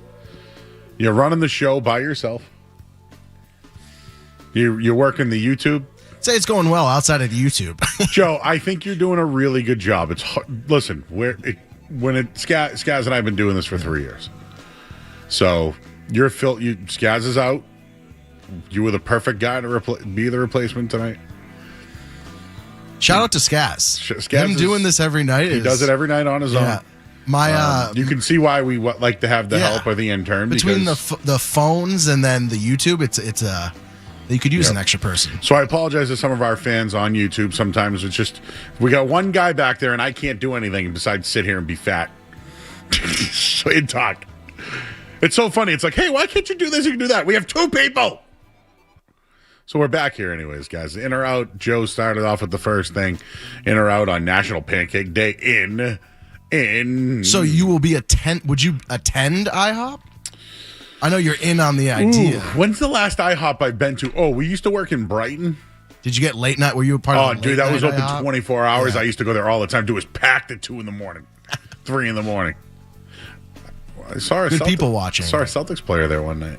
Oh, can you name drop or it's disclosed? No longer with the team. No longer with the team. Could be on the Lakers, but I don't remember anymore. Oh. Well, hey, some guy says we have better YouTube with you than the other stations. Thank you. That's a compliment, Joe. Yeah. Hey, I was told I was boring tonight. So Who said that? Some guy. I've been told a lot of things. It wasn't a friend. It was just a random. No, it was a guy on Twitter. No, I get it. Like, hey, Joe, you're an idiot. Fine. Joe, you're fat. Great. Okay. Like, Joe, you don't know what you're talking about. Sure. Great. Okay. Go. But you're boring. I'm not boring. If I am, I will take it under consideration and work on it because I'm an accountable man. We haven't even done any food talk tonight. What else we go? We just did. I know. We didn't even do food. Is that what it is? It took till 8:08 for us. What else we got for in or out tonight? Joe, this is kind of my own little in or out here, but were you in or out on the Bad Bunny halftime performance that had 128 million views, which I believe was more than the actual game itself? It's 4th all time. Joe, I was in on the Bad Bunny, but unfortunately, it's hard to have these conversations because everyone has their own agenda. I loved it. But I thought it was very good. And the football said something I think everyone should look at. And did you see Ricky Martin? No. Do you Ricky Martin was a 90s star. He had a song called Livin' La Vida Loca. You ever heard that song? Yeah, I know what you're talking about. Livin' La Vida Loca. And then Lady Gaga. She made a nice appearance. I believe Alex Earl was on. Yes. She was out there. Jessica Alba. Yeah, Jessica Alba. The woman loved Bad Bunny. I can tell you that. So your former intern Katie and a couple of her friends watched the Super Bowl at my house. Oh, you had a little Super Bowl party? Yeah, we had a little Super Bowl party. What'd you have for? And we'll save that. We'll save that. But they were very into Bad. I had no idea he had such a big fan base. So Mike Felger said that he saw a lot of penis. I didn't. I saw a lot of ass everywhere. You know the song "Ass Everywhere"? It was everywhere. Booty, Stephen booty, booty, Smith, booty, rocking everywhere. That's all I could see. Yeah. So the penis thing, I wasn't too much of a well known a Bad Bunny, but I think I became a fan during the halftime show. Come to the VIP, get the selfie, say cheese. See, I know the lyrics. He has it's catchy, dude. It is catchy. He's good. It's hard to have a conversation about anything when people have their own agendas. All right, what else we got? Joe. Oh, wait. Do you remember William Hung at all? No. He was on American Idol one time, and he did Ricky Martin. She bangs, she bangs. Yeah. I think they did a cameo for Zoe one time. For him with She Bangs, William Hung. Anyways, keep going. All right, Joe. Speaking with the Super Bowl halftime theme, and you're gonna have to educate me on these guys because I'm not too familiar. The Backstreet Boys insist they would like to do next year's Super Bowl. Would you be in or out on the Backstreet Boys? Okay, I'd be in on it. Doesn't mean I want it. You don't know the Backstreet Boys? I know You people are my fire. All right, I do know that the song. one desire, believe, or like everybody. Yeah. Okay, I rock know your that song. body. Yeah, that's at the end of This Is the End. If you've seen that movie, it's Backstreet Boys were very, very good. So do you think that they could put on a successful show? Because they're dancers too, right? They're pretty good dancers. I mean, they're old and 25 years old now, but 25 years ago. So there are odds out. Miley Cyrus is the favorite. I would like Sabrina Carpenter. I saw that on your TikTok the other day. Yeah, we can play a little Joe Espresso. Yeah, that would be Sabrina Carpenter's got it all. So Miley Cyrus, though, I'm a huge fan. I think she's one of the most talented. And I think she could people of our era. I think she could collab with others. She has a lot of cameos in her songs too. Same with Sabrina Carpenter though. It's in, I could be wrong, I believe it's in LA next year, so you could get some of those LA based.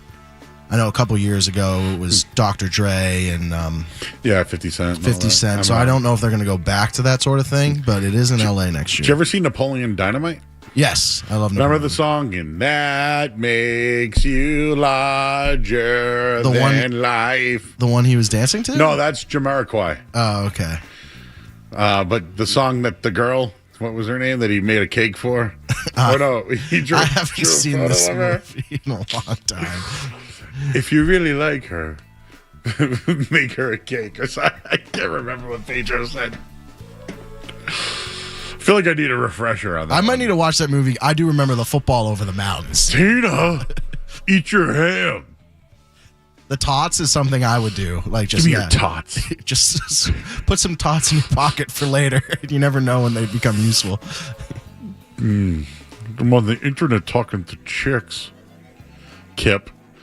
Oh, I don't know if I ever told you this. Maybe I think the audience knows. But when I went to broadcasting school, because I went to CSP School of Broadcasting, they asked us to do like a different voice or character. And everyone did like, English voice or like, somebody did Mike Tyson, whatever. You remember Rex Kwon on that? I did Joe Kwon.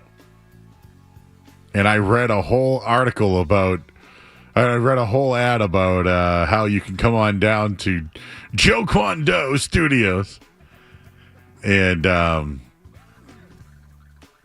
Charlotte.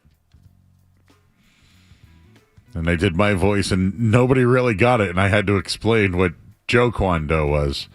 It was a version of Rex Kwon. And he said, you come on down and see me. See these pants? The red, white, and blue don't run. Sorry. Go ahead. Joe, I was impressed how you were able to just... But like everybody... Now, that was entertainment.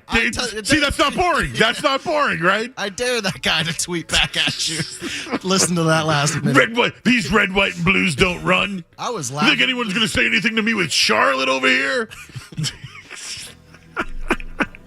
I was so stupid, but you know what? I love that. It worked. I don't know how you... I got a passing grade. Did that. All right, next one, Joe. This one, I actually just finished watching on Netflix. Peaky Blinders, the movie, is set to premiere March 6th in theaters. I believe this will be the final Peaky Blinders. So Peaky Blinders will be in theaters? Yes. I'm out on that. Well, it's a movie. It's the final movie. Oh, it's a movie. It's wrapping everything up. Good show. Are you up to date on it? No. Actually, the first episode's great though, right? Then they all bet on a horse. Yeah, no, it's an outstanding show. If you have your list for me to watch, this would be at the top of my list, Joe. Like, this is one of my favorite shows of all time. In theaters, though, interesting. Are you a theaters guy? Yeah, I think the last time I went I did see the Taylor Swift Eras tour, in theaters, but I did it because I was working with 98 Found the Sports of that day, and somebody stole a cardboard cutout of Taylor. We couldn't find it. But yeah, I went into the theater, dude, and everybody was dancing, and I thought it was good. Are you a popcorn or M&M's guy? Oh, or Joe. all? Like if just you and I go into the theater, dude, I want my own popcorn. I'm not sharing one with you. No offense. No, that's fine. I like to lick my popcorn, though. Lick? Yeah, like a frog So would lick something. you're not touching it, you're just putting it in your mouth? Yeah, kind of like I'm holding a couple of different things. Okay. So like my popcorn might be up to here, and I might just like eat it without like a like. I hope the video don't have that one. Oh, we're on YouTube. Oh, I remember God. this time. Oh, why did I do that? No, that's going to be good. And I'd be getting Sour Patch watermelons for sure. Yeah.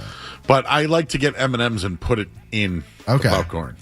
You want to hear one of my friends in L.A., God, he's amazing. He would actually take an empty popcorn bucket out of the trash, and then he'd go get it refilled. Oh, my God. That is sad. Isn't that sad? But he's like, yeah, I'm never have fun paying your $16 of popcorn. I feel bad because like the one at Gillette Stadium, the Showcase Cinema closed. I used to go to the Showcase Cinema in Randolph, and I just heard that it's closing. It did. Yes, it did close. There is an AMC in Danvers. Wow, Danvers. Yeah. But like, I don't. Where would I go to the movies nowadays? I go Natick. Oh yeah, right where the it used to be a Kelly's over there. Yeah, Natick Mall. Across the street, from the mall. Yeah. I'm not going to see Peaky Blinders. Fair enough. In the bar, but I do like the show. Put that on your must-watch list. Okay. All right, Joe. We got one more here, and this one is special to you and I. The Shamrock Shake, an Oreo Shamrock McFlurry, returns today. Okay. Are you in or out? So the other day, Skaz mentioned that Wendy's is having a Girl Scout cookie Thin Mint. So I'd ask you, would you rather a McFlurry or a Frosty? I think I have to go. Oh, that's a tough one. I do love a good Frosty. The only thing with the McFlurries is this. So I worked at a McDonald's. The McFlurry's not enough ice cream for me, Joe. The Frosty, if you get a large Frosty now, that's an ice cream. Okay, you're right.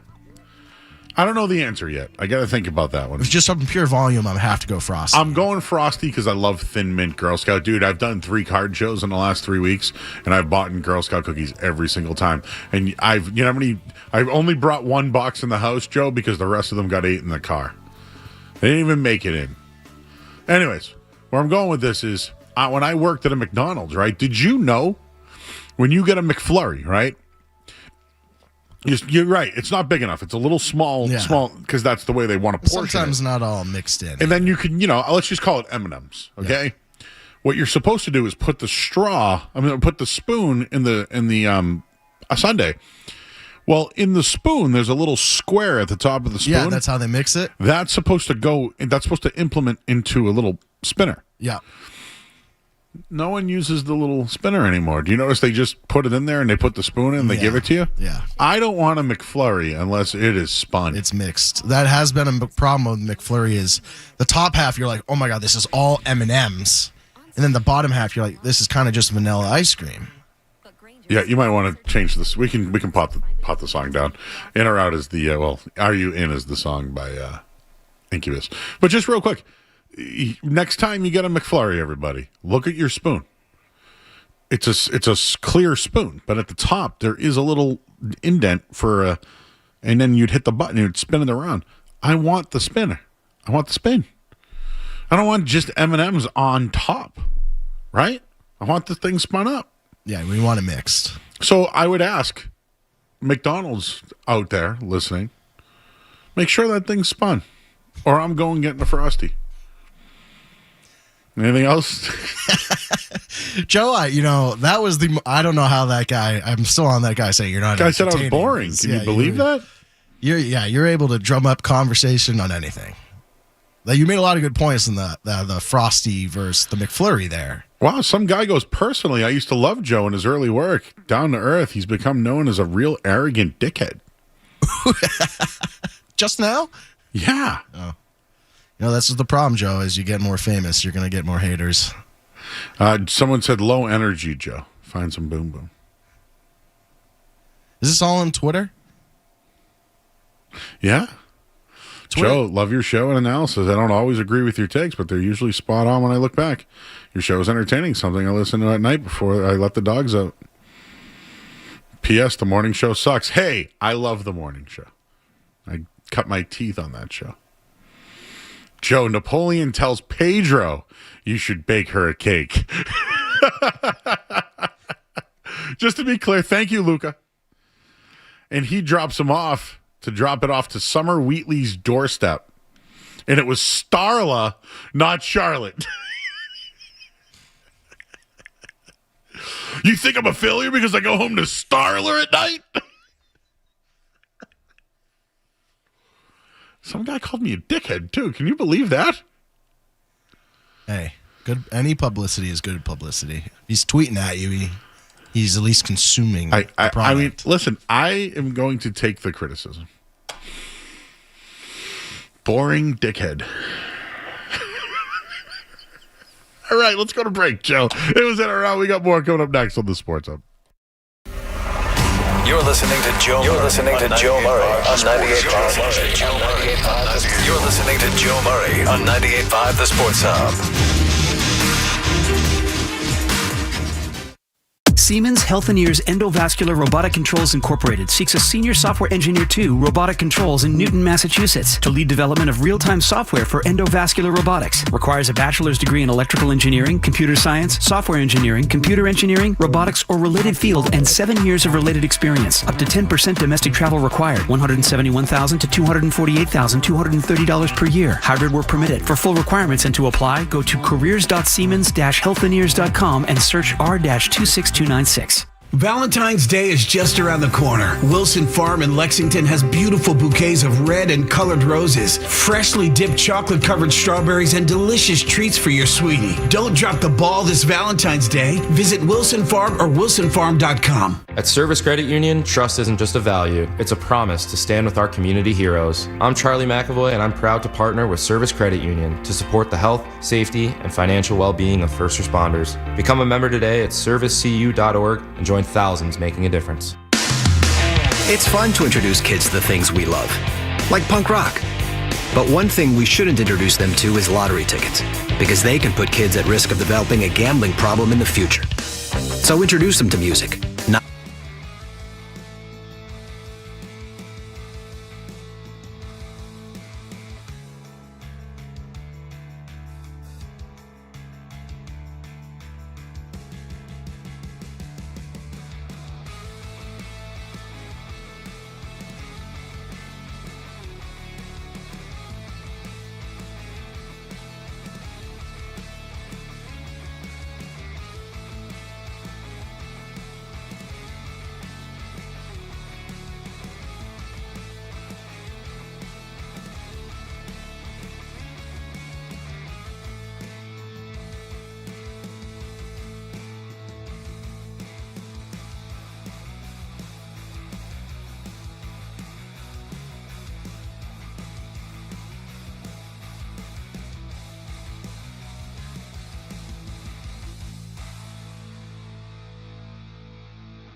was here. He's doing it all back there tonight. I've been called boring. I've been called a dickhead. Some guy goes, I'm always frustrated when we can't get a full Joe show. It's literally the perfect night show vibe, thanks to you and Skaz. Nobody can spell Skaz's name right either. You ever noticed that? I struggle to find Skaz on Twitter, let alone. He's another one there. It's hard. Yeah. He's keeping incognito on. And then if I call him James, forget about it. Like nobody even knows who the hell I'm talking about. And the BMN guy's checking in. He's got some good content. I thought he was going to say something derogatory, but he did not. He goes, I love when you're on every night. It helps out with my workouts, Mr. Monday, too. Thanks, dude. Go buy his book on Amazon. I want to do, let's look at the rundown, Joe. I know I sent a rundown. I got off track. It's called boring, and I'm offended. Some guy told me I talk in circles, but I do that. When you do a show by yourself for 4 hours, you tend to do that. I do it at home too. I talk in circles all the time. I talk in circles. I'll talk in circles at the McDonald's if you really want me to. Hey, I want a number 2, please. But can I get that with just ketchup? Are you going to put cheese on it, or do I have to say with cheese and ketchup? I'm always entertained when I'm answering the phone and you can just talk to yourself about one niche subject. Oh, you talk to your phone? You do that? No, when I'm answering the phone's over here, and then so you're just, but you can talk about a niche subject to yourself. Oh yeah. Oh no, Joe. When I saw you on the phones, we had to go to break, but I knew quoting the movie. But I knew that you couldn't go help me, so I had to dance basically. That's the Napoleon Dynamite song. Boom, boom, boom. Wait, hang on. Come on. Dance. Nothing but for me to do. Just dance. Dancing on my beers tonight, baby. All right. Let's go to the phones. His name, it says Giants fan on the phone. Hey, Giants. Yeah, what's your name? Joe. Your name's Joe, too, huh? He's one of my friends from California. Oh, you're a Cali guy? But he's a Giants fan. Oh, I'm from Jersey, but yeah, I'm a Giants fan. And now you're on Boston radio. What do you got? I just have a question for Street Joe over there. Street Joe. I guess first question is just, are the Patriots good?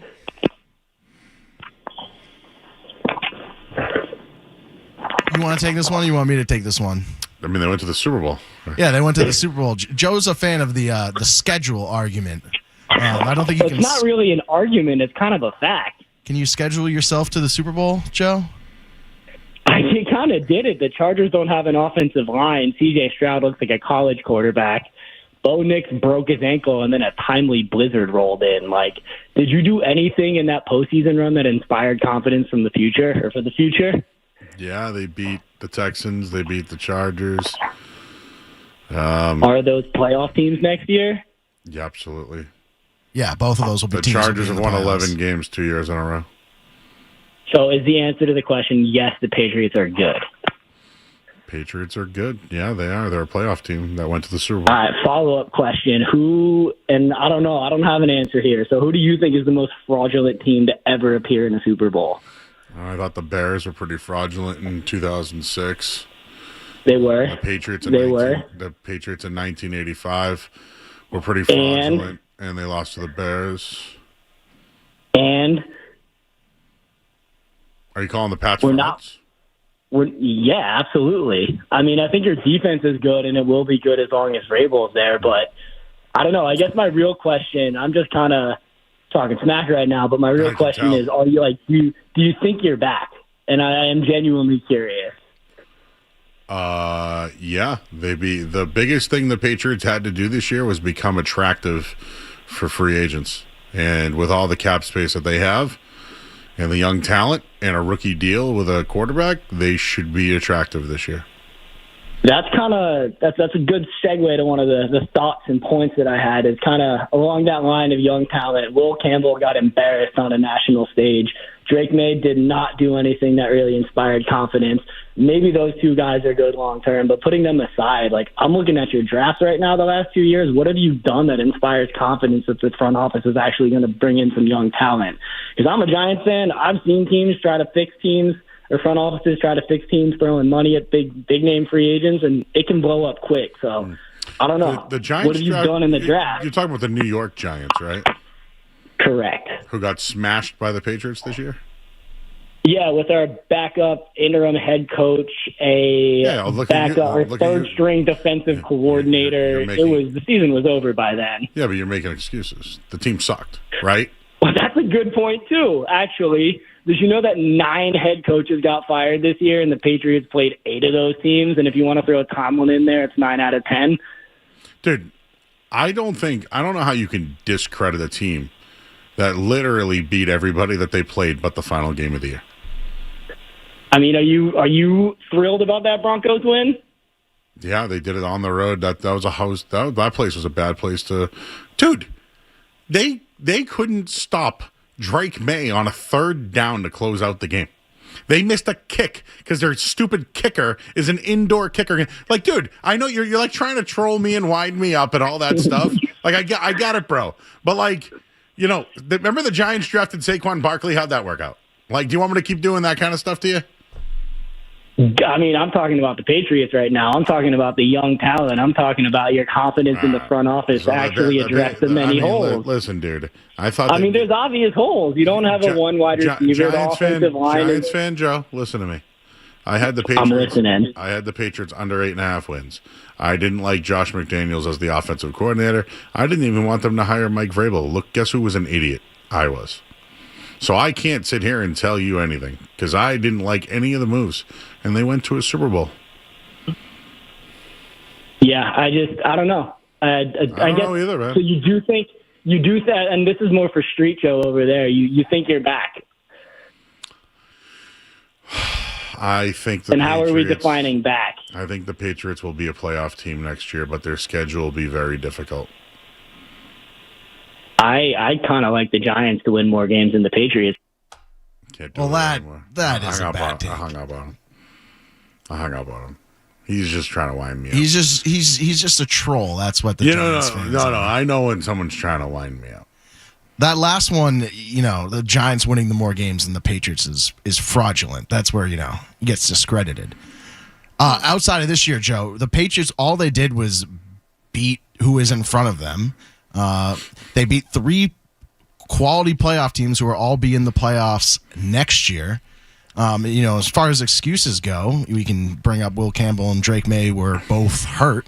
And in that Broncos game, that was a quality win where you outcoached the other team. Did Sean Payton lose that game? He absolutely played a big part in it. Yeah. It's not like I thought Vrabel outcoached everyone all year. Yes. May for the most part outplayed everyone. The Broncos game, people might not want to admit this, but like Mike Vrabel literally had Drake May throw the ball out of bounds on 3rd downs just to play defense. Like think about that. What the Patriots were doing in the playoffs was letting the other team's quarterbacks screw it up, and each one of them did. In the Super Bowl, they tried to get Sam Darnold to screw up, and he didn't. And in the end, Drake May had 3 turnovers that led to 17 points. And they lost by how many? 17? 29-13. 16? 16. Thank you. Joe Math. Get it? Yeah. I mean, did the 3 turnovers lead to the difference in the game? Absolutely. And the Patriots waited for Sam Darnold to give one away. Yeah, and he never did. Anything else? The Seahawks kind of beat the Patriots how the Patriots were beating everyone else. That's exactly what I'm saying. The Seahawks did not look that, especially their offense. Were they impressive to you by any means? So maybe Kenneth Walker bouncing to the outside was good, and he was the MVP.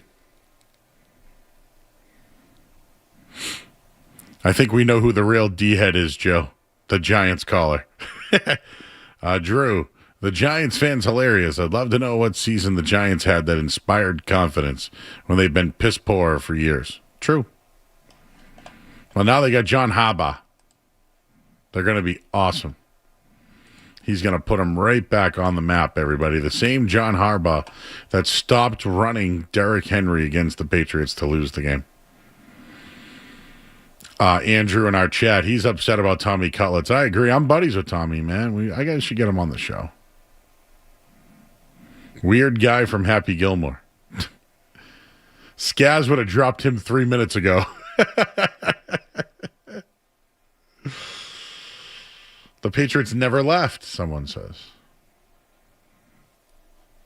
Let's see what else we got tonight. 617-779-0985. Well, Steven is in the car. Hey, Steven. Hey, Steven. Hey, Steven. Yep. You're on the air, buddy. It's Joe Marty. What's up?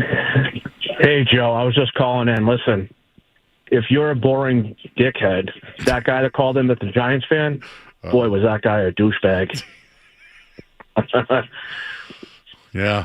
I don't know if we could say that, but we did anyways, so sorry. Oh, D-bag. Yeah, there you go. Okay. So anyways, he was trying to troll you. Listen, what a lousy call that was. You should have cut him off immediately. Yeah, it was Joe's buddy, though. Have a great night, buddy. Thank you. Listen, being a D-head in Boston makes you a good guy. That's true. Thank you. Phil, who always trolls me on Twitter. The Giants fan you hung up on. Why? Because he had great points? Yeah, they were fantastic points, let me tell you. Yeah. Hey, I'm going to tell you, the Patriots had an easy schedule. And what do you want me to say? They beat everybody that was in front of them to go to the Super Bowl. If they won the Super Bowl, do you want me to just say that they beat everybody? They were easy? Like, I don't know what you want me to tell you here. Like, what do you want me to tell you? They had an easy schedule. They won 4 wins a year ago. Every game that they played, they won. They won 14 games in the regular season. The 3 games they lost, they could have won. They could have won every game this year. And in the playoffs, they had to play 2 games at home and 1 on the road. And then, so technically the Seahawks only had to play 3 games. Patriots had to play 4. Everyone's driving me crazy. Who should we go to? Matt, Pat. Okay, Pat. How you doing, Pat? Good. How are you guys? Yeah, getting called names all night. Yep. I'm just calling in about that last caller. I just don't get it. You're going to have some guy from New Jersey who's what, a Jets, New York Giants fan? I don't get it. The Patriots made the Super Bowl after what we thought was a rebuild season for the last, we thought was going to be like 5 years. Yep. The Jets have been in a rebuild for friggin' like 10 years, and we get back. They've been Namath for a long. Joe Namath is all they got, bro. Exactly. Giants are on a 16-year rebuild, I believe. Oh yeah. Since that's right. I don't think they had that one Daniel 12. Jones season, but yeah. Yeah. I mean, they did beat the Pats twice. And you know what it is, though? It's all jealousy. Yeah. And back to when he brought up if they had Bo Nix, I'm a semi-Broncos fan. I've liked the Broncos for a little bit. And do I have faith in Bo Nix? Yes. But even if they had Bo Nix, I still think it would have been a close game. All right, Pat. You know what? This is something I will tell people. I'm just a guy from Hyde Park, got in the radio business, been doing it for almost 20 years. All right, I've worked real jobs like you. Just another guy, Joe. Just another guy. But whenever somebody wants to trash you or talk trash about you or talk trash in general, it just means that they have nothing going on at all. Are you still stuck on that guy who called? That's too good, yeah. No, but for real. I thought we were talking about the last call. Everybody that has something to say to it's just negative, they have nothing going on with their lives. Nothing. Twitter Joe is a nasty place. No, they could say so much about you because they have nothing going on. They're consuming your product. It's like they're going to tell you about how to do your job but don't have a job. Yeah. You know what I'm saying? They're going to, you worry about this. It's like, yeah, you're saying all these things to me, but what are you doing? That's what Kevin Durant always says. He always gets at reporters pretty good. I like him. Yeah. On Twitter, he's good. Yeah, he's good. He's good. It's like, what are you doing? You're sitting watching me play. Well, seems as though the calls have, I don't know what happened this hour, Joe, but let's just keep it rolling for a little bit. Eric is in Sturbridge. Hey, Eric. Hey, Joe, don't let the haters get you down, man. You're one of my favorite shows on the station, Thanks, so I appreciate you. Okay, you just gave me a pep in my step, dude. Thank you. Hey, I hope I did, man. A couple of years ago, I remember one of the best radio listens I had. You were talking about roast beef on the North Shore, and I had a lot of fun with it, man. So I appreciate you. I love I love roast beef. Don't we all? I mean, it's kind of mandatory. Yeah. Is there a beef? Is there a beef place in Sturbridge? What about Teddy G's? Has they got a beef there? So Teddy G's does not have a beef. If you want to come out this way, there's a place called Pizza Palace in North Brookfield. It's about 20 minutes north. Yep, I know. Okay. So I've had it twice, and I've had some guys who are from the North Shore who love it. So, all right. yeah, if you're out this way, that's where to go. All right, dude. I'm going to put it in my old phone. All right, man. So the Pats, man, I think, I know the record is going to be a lot more difficult next year than this year. So there's, a higher likelihood if they kept the team that they have, that there's going to be more losses on the schedule. But reality is, I think you can improve this offensive line by, you could add Linderbaum, who was with the Ravens, I believe. He's actually a local kid. He's from Charlton, played at Shepherd Hill, best center in the league. You add him, you add Pitts at tight end. That's an upgrade. I know everybody likes Hunter Henry, but Pitts is a big upgrade there. If we can go out and get Trey Hendrickson instead of trying to trade for Max Crosby, trade for A.J. Brown, I think this is a major improvement of this team, and I think that gets us through next season. That wins the AFC East. I think that you're fighting in 1-2 for the AFC next year. All right, dude. We love the local guys. Thanks, Eric. Appreciate you. We're running a little late here. We should probably go to break. I'm Joe Murray. You're listening to 98.5 The Sports Hub. More Joe Murray coming up on The Sports Hub.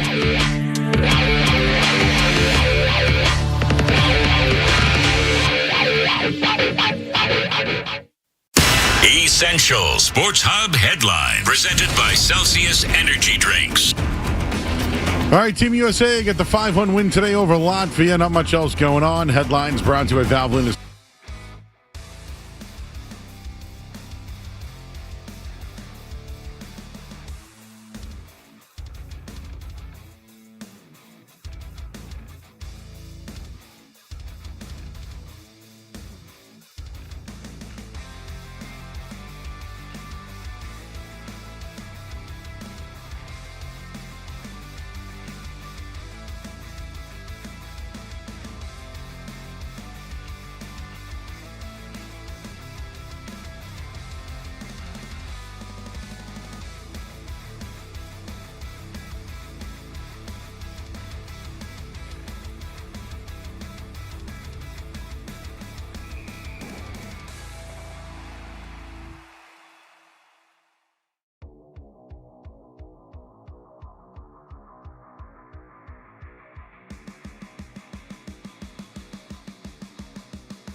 right, everybody. I appreciate you. I love you all. Thank you.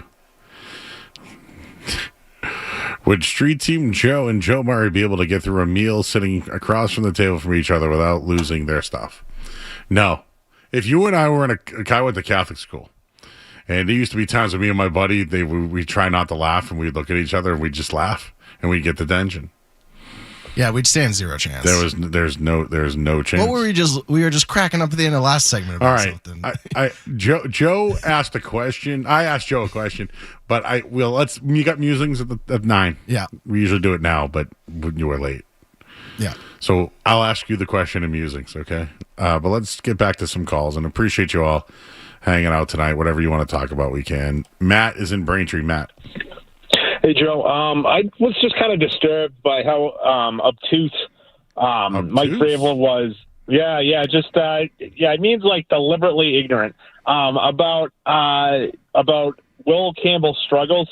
You have 5 guys, Caden Proctor from Alabama, among them being my favorite lineman. You have 5 offensive tackles that could go in the first round this year, and if they just kind of take this like, oh, Will Campbell's fine thing, without really looking at each one of those these 5 guys, I think it's a really negligent thing to do. Matt, and that's kind of all I had. But Matt, just quick. That again, these are 5 quality guys. So thank you. Matt, okay, bye. I tried, right? He's upset that Mike Vrabel said he's a tackle. He's not going to play guard or center or tight end. Which I just wanted to say, Mike Vrabel needs to say these things right now. If they go and get a tackle and move him to guard, that means that they've addressed their issue, right? What's he supposed to say? I know. Yeah, Will Campbell was horrible. We might move him to center. Top need. Left tackle. How'd that work with Cole Strange? Remember him? Yeah. Can I say, though, Joe, I'd like to point out, Will Campbell pre-injury I thought was pretty good, and he had to be carted off. It looked like his season was over. He tore something. Yeah, torn ligaments. He's a tough guy. He was seriously hurt. Joe, he's got great footwork. Yeah. It's not about talent with him. It's about execution. Yeah. But pre-injury, I thought he was good. Yeah. I don't think you can completely give up on him. He went against some of the best pass rushers. I'm not giving him a pass. He needs to hit people first, then use his footwork. He's using his footwork to compensate his ability. You know what I'm saying? But he's got fantastic footwork. So I think he'll be fine over there, but I think they need to support him with someone stronger. He played next to a rookie that was a center. If they don't trade their first round pick, what position they go in? Pass rush. Oh, you think so? Yeah, Henry. DN? Yeah, because if they don't get Cosby, you're gonna lose a couple of guys, so you need one man. I was thinking like a tight end, a weapon. No, you can't draft a tight end in the first round. Maybe not a tight end. I think David Njoku would be good. I like him. I would take him on the Patriots. And Bravel had him in. What about Cleveland. Kyle Pitts? I think it'd be too much money. I think Njoku they know. I'd rather go with the guy you know than the guy you don't. Would you be in on Evans or Robinson? Or Evans ain't leaving Tampa Bay as a Hall of Famer. Isaiah Likely, I'd like. Everett kid. Didn't the Bucks just pay Godwin though? Yep. And they had drafted the first round. Mike Evans is a Hall of Famer. Yeah. It's going nowhere. Thomas in West Roxbury. And Westy, what's up, kid? Hey, Joe. How are you? Good, bud. Good. I was just wondering, I kind of feel like deep down Jason Tatum's going to come back because he's afraid of, what's going to happen if the team goes far into the playoffs, goes to the finals, conference finals. I feel like he kind of fears like not being a part of that and what's going to come of that. Oh. I feel like if they just weren't really in the mix at all, he wouldn't be coming back at all. I just want to hear what you think about that. I have not heard that. Have you heard that yet, Joe? I have not heard that. He wants to come back because he's fearful of how far they could go without him? I hate to say in the NBA, you kind of know what's going to happen, but I think the Celtics playoffs would be pretty predictable if he didn't come back. I haven't heard someone else say that, so I give him credit. Yeah, it's an original thought. I don't believe it. Just like when Tatum said he's worried about the chemistry, I don't believe it. Mm-hmm. But he's a liar. That's what he put out there. He's a liar. It makes me sound a lot worse than when I say he's a liar. He's scared. Dad's in Boston, Dad. Joe Murray, don't you ever change, buddy. Somebody can call you a D-bag, an a-hole, whatever they want to say. Don't you ever change, pal. You can call me all those things. Just not. I'm not boring though.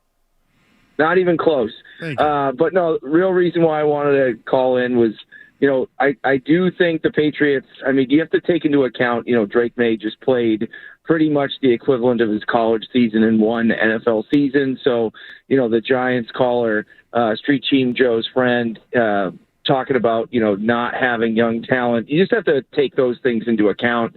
Guy's 23 years old. He's only going to get better. Same thing with Will Campbell. Regardless of where he ends up, I totally agree with you in terms of the footwork and trying to attack first. Look no further than his run blocking comparatively to his pass blocking. When he hits the guy first and when he has a plan of attack, he's a monster. But when he tries to play defense, his deficiencies show up. But again, he's a young guy. Want to throw a couple of ideas out at you. I thought Barmore was a complete no-show in the Super Bowl. If you looked at Milton Williams and you looked at those pressures that he was able to, get in there, do we look at Christian Barmore as a very tradable piece? I could see potentially the Patriots looking at Barmore for A.J. Brown as an opportunity. The Eagles love defensive line guys. Barmore's kind of a liability here. Money matches up. That could be a potential move. Those things definitely free up. But if we don't get somebody, a pass catcher via trade, I'm very interested to see what Stephon Diggs and his contract look like because, we bring in somebody like A.J. Brown, maybe we cut somebody like Diggs and move forward. But I'm just very interested to see where they go with the pass catcher realm and the money that they could potentially either swap for a player or then either trade out because I don't want Alec Pierce. I think Alec Pierce is just a one-trick pony. We need something better than that. I just want to get your thoughts. Thanks, dude. There's a lot there. I will say the troll Joe calling in with his Giants slam takes got everybody going. He's getting everyone going. He didn't wind me up, but he wound everyone else up. He wound up. Pass catcher, they need to improve. I don't know if Stephon Diggs is here next year. I don't know. We won't find out until like March when they owe him money. Hey, I think I don't know why, but I keep seeing a guy named Joe from Medford call. Yeah, is that your buddy? No. That's not the guy that we the guy that we. He wants to do trivia. Not the Joe with who gets the. No, this guy wants to do trivia. I love that guy. Oh Joe from Bryant. Yes. That guy. Yeah. Where's he? Joe, Beer Joe, if you're listening, call in. My God, do I love him? He's a all-time caller. He's one of my favorites. Yeah. He could go on and on. You could kill me on the offensive line, Joe, but I'd give you. He's like, Joe, I'd take you to school. I was like, no, dude, I'd crush you. He goes, yeah, I know. You'd kill me. Beer Joe, please call in. All right, one more. Rob's in Salem, Massachusetts, or New Hampshire? Which one? Mass. Yeah. Okay. I live next to that town. Well, listen, I just wanted to say a lot of the hype this year in the playoffs was based on defenses. I think that a couple key pieces of our defenses were elite during the playoffs. I think that if we can keep those guys together, especially like Gonzo, Milton Williams, Barmore, Davis, I know the guy before me was a little bit upset at Barmore. I think that if we can keep this defense together, I think that, as long as May continues to grow with the season he had this year, and if we can keep some good wide receivers on the field, I think we have a real shot. I didn't think that we were going to win this year's Super Bowl, but I thought we had a chance. Just based off our defensive performance, 12-0 at halftime, nothing but field goals. I think that our defense was elite in the playoffs, and over 60% of the playoff teams were all defensive this year. I think if we can keep that trend going, especially with VRABEL as the head coach, I think we have a real shot next year at least getting another deep playoff run. All right, dude. I think they can go on another deep playoff run as well.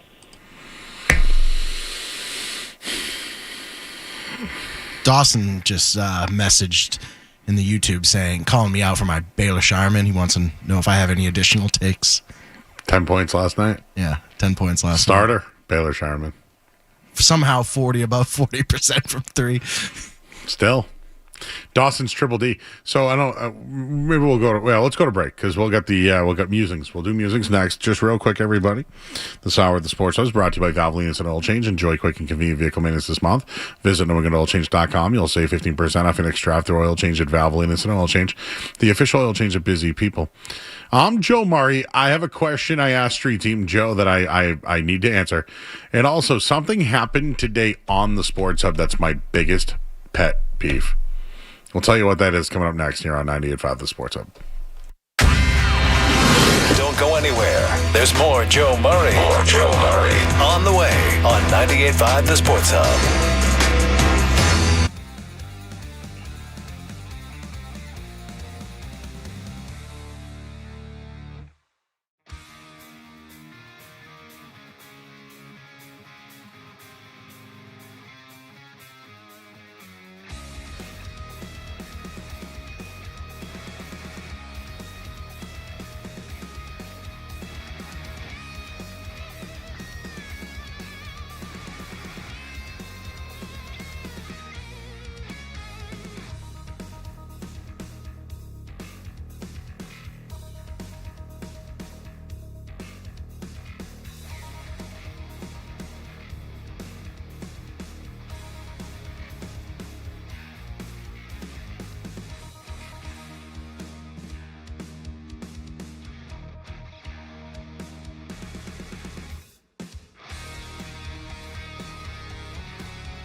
the game and listen to the words of a grown man complaining.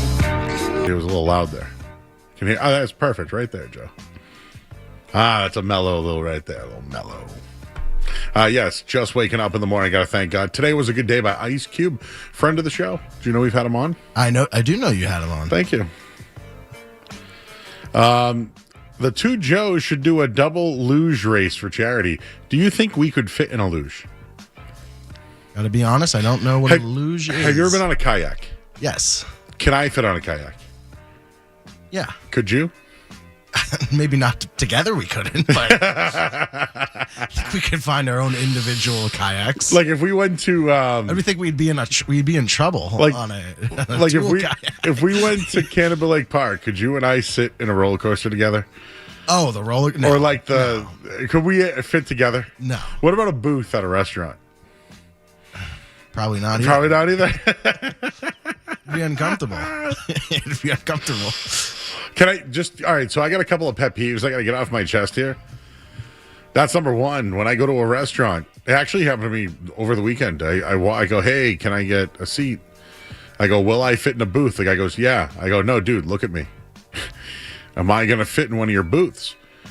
Joe, I hate to say it, but like I'm 6'3", 350 pounds or 70. I'm somewhere between 350 and 375. I'm under 400. I used to be way over 400. Anyways. Sometimes the old belly doesn't fit in the booth, right? And you got to move the table. It's embarrassing, but I'm not like one who's embarrassed. It's just embarrassing asking for another table, and then they like roll their eyes, and it's like, dude, you put me in a seat where I can't fit. Like, you're the jerk, not me. Anyways, does that ever happen to you? No, too bad. Well, I mean, anyways, Joe, you lost a lot of weight. I have, but now I can snug in there and I'll be fine. But when I was 50 pounds heavier, it was hard. Yeah. But it's embarrassing. Like just put me in. You know what else I don't like? High top bar tables. Yeah. I like to be lower to the ground than high top. How do you feel about high top? Like, you ever go to a bar and they have high top chairs? Yeah, it's a little more work. It's hard, right? Yeah, you gotta be can't just be slouching around. You gotta maintain posture. Well, that ain't happening while I'm eating. So, Joe, we asked a question earlier. All right, so I'm trying to be clean here in case I don't even know if we've done anything wrong. I don't think so, right? No, couldn't be. Maybe D-bag. We could say D-bag, not whatever. Yeah. But, all right, so someone called me boring, and I got really offended by it. I think I'm a little sensitive about I'm not boring. Like, you could call me fat. You can call me dumb, stupid, talking circle, whatever you want. I won't accept boring. Boring's where the line is drawn. I won't accept You'll it. accept every insult, but boring. I will take a lot of insults. That boring though? Like, I can't do that. I'm sorry. I'm not a boring person in life. You've had a lot of people come to your defense, though, Joe. Yes. Now, another person called me a D-head. Which I also, again, all right, so the question I asked you was, am I more boring or more a D-head? D-head. Not even close. And I laughed, right? Yeah. It was funny. Because I think you're right. Yeah. I think I'm more of a D-head. Yeah. I never find you boring. There are some instances where with callers, you know. And just to clear it up, but that's entertainment. Yeah. I just want to see what they wrote again. It's just kind of funny. A lot of Giants fans in there. What was it? No. Did he delete it? Here it is. Personally, Joe, I used to love your early work. You were down to earth and a regular guy. He's become a know-it-all, arrogant D-head. I'm definitely not a know-it-all. I've just done it all. You even talk about that. You even say I'm not a know-it-all. If I was a know-it-all, do you think I'd be working? You're just a guy from Hyde Park. No, but what I'm trying to say is, like, I sell cards on the weekend, and I'm like doing this. So, like, If I was a know-it-all, I wouldn't be. I'd be on a beach with that nice little umbrella drink. You know what I'm talking about, right? Yeah, when I see you and I think of all your negatives, I don't see know-it-all as one. Yeah. Yeah. Oh, thank you. Well, maybe one day, Joe. D-head, maybe. Maybe one day you and I will sit down about all my negatives. We'll talk about our constructive criticism. Even the guy that trolls me says, dude, I'll give you that. You're not boring. See? Even the guy who hates me tells me I'm not boring. Anyways, something happened today. I talked about pet peeves. When I tell you this, whoa, hey, there it is. Blast that, baby. We're going to do dual audio here, Joe. Oh, they hear that? All sorts of stuff. That's my buddy Mark Feldman. He rapped that for me. He did? Yeah. That's pretty good. Right? Not bad. He did that 15 years ago. It's been one of the longest running bits on the station. It's not the longest, though. I like it. What's he up to now? I don't know. He was here. I don't know what happened. But anyways, so I love Scott Zolak. He called in the other night. I love Zoe. I love Zoe. I love Zoe. And I think you all do too. But he did something today that's one of my biggest pet peeves. And when you hear it, I think you'll know what I mean. So when I say this isn't about Zoe. This is about the pet peeve. So this is from earlier today on Zolak and Bertrand. And, let's kick it, Joe. Let's hear what happened earlier today. Attack it. Yeah, he did. They attacked it, the hell out of it last year. They're going to do it again. They will. I got to tell you something off air, too. What? Ooh. What is it? Not good. What do we got? Oh, I can't tell you. You can't do that. That's not allowed. What is it about? No. Can you can you give me a hint? No. Who's it about? Max Crosby at the Hertz counter? Is it about the team? I'm not doing that. Is it about the team? Is it about someone being mad at me? That's typically what. Oh God, no. No, all right. Yeah. Is that it? It's pretty good, though. Oh, still going. Why can't you? All right, tell us why you goes can't for another say minute if you want it. Yeah, let's keep listening. All right, let's pause for a second. I don't know. Roster related? No. Just pause for 1 second. I hate when someone says, dude, I got something to tell you. And I'm like, all right, what is it? And they go, no, I can't do it. Joe, I'll rip down a house. There are things that really get me going. That's one of them. That is absolutely one of them.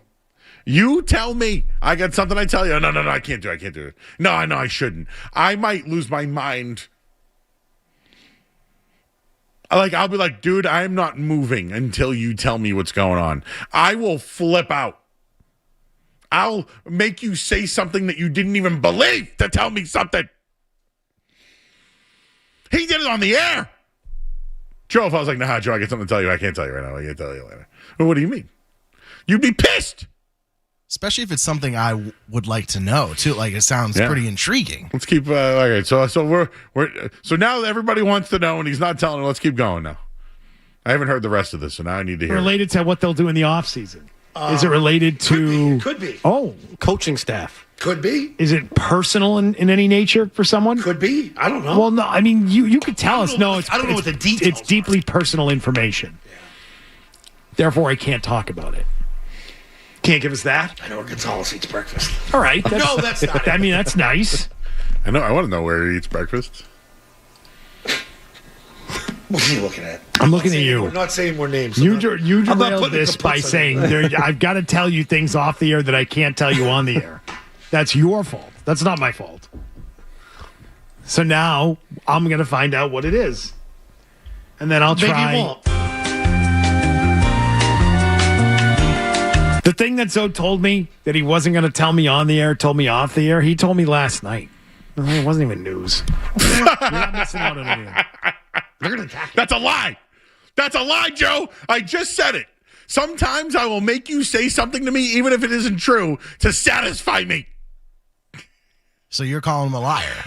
No. No. What I'm trying to say is you could be bullied into something just to say something, not say the truth. That doesn't mean it's a lie.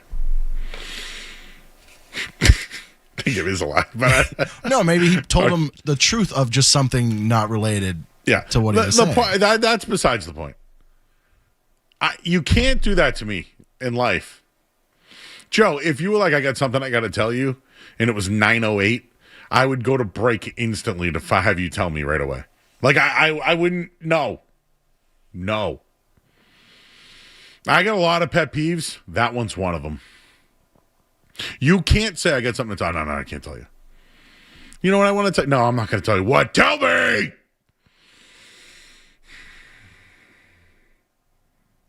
I wish I had something that was worth being able to hold a secret from. Could it have been about Terrell Williams? Maybe. I feel like it now I'm guessing what it was. I don't care. That's not my point. My point is, don't do that to me. Yeah. Okay, moving on. One last thing. You brought up the halftime show. You did, not me. Here, listen to Mike Francesa. Yes. Yeah. So we had Mad Dog the other night. He commented on Bugs Bunny. He called the Bugs Bunny. Well, here's Mike Francesa on the Super Bowl halftime show. Let's. I can only imagine what Mike Francesa has to say about what he saw at halftime of Super Bowl 60. Again, his former partner, Mad Dog Russo, called him Bugs Bunny. Fact is, I didn't even know who Big Bunny was.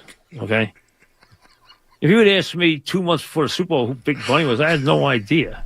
Zero. I had no idea. All right, I wouldn't know one of us. I didn't even know he sang in Spanish. So what the heck did I know? The amount of time and effort that was put into that analysis of that halftime show. Who cares?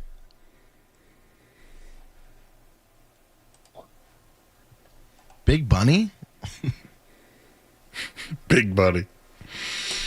Oh, God. It was a great halftime show. I liked it. 120. You can't deny ratings. 128 million. More people watched the halftime show than the football game. More people watched halftime than the actual game. Facts.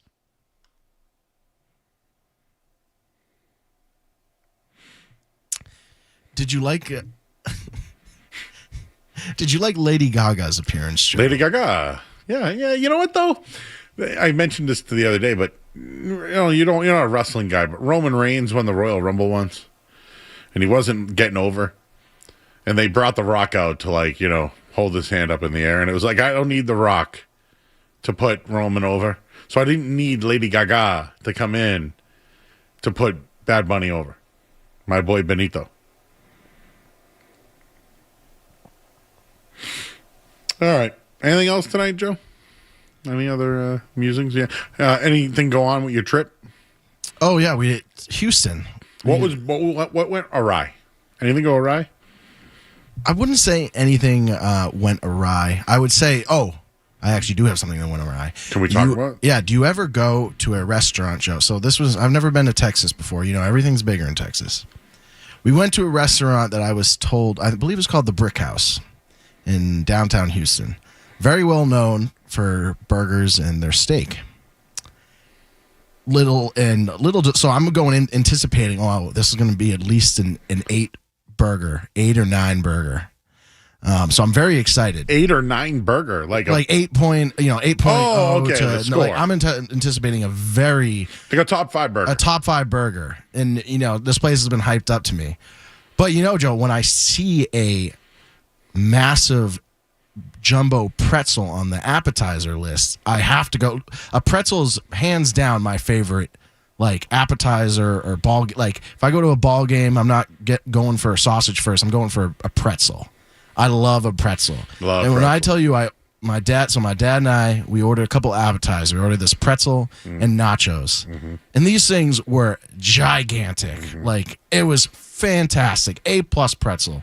But Joe, can't eat your meal. Couldn't eat my meal. That's I had a bread, couple bro. bites of my burger. Come on, you guys got to know the bread to bite. Yeah, but like this ratio. pretzel it had like 5 dipping sauces. How were they? It was fantastic. There was like a hot honey, honey mustard. Have you ever had a spicy burger garlic. with a pretzel roll? No, that sounds fantastic. I I've totally done would it. be in. But this was one of the best pretzels I've ever had. And these nachos, it was like a beer. Have you ever had like the beer can nachos from Guy Fieri's kitchen? It was like that, except on steroids. And so we couldn't even finish the appetizers. And by the time the burger got there, I had like 2 bites. And then it's never good the next day, or as good the next day. Nothing. Well, there's only few things that really are better the next day. Yeah. Sometimes I love pasta the next day. Pizza. You and I like cold pizza. Well, I like room temperature pizza. Can I think I'm out on heating food up in the microwave. Just I don't like the way it tastes coming out of. Well, that's why you get an air fryer. Yeah. No, I agree. Air fryer, but I'm just saying for a common appliance that's used every day, I am shocked. Like more people put up with how it tastes coming to like. I know people microwave eggs. Let me ask you this.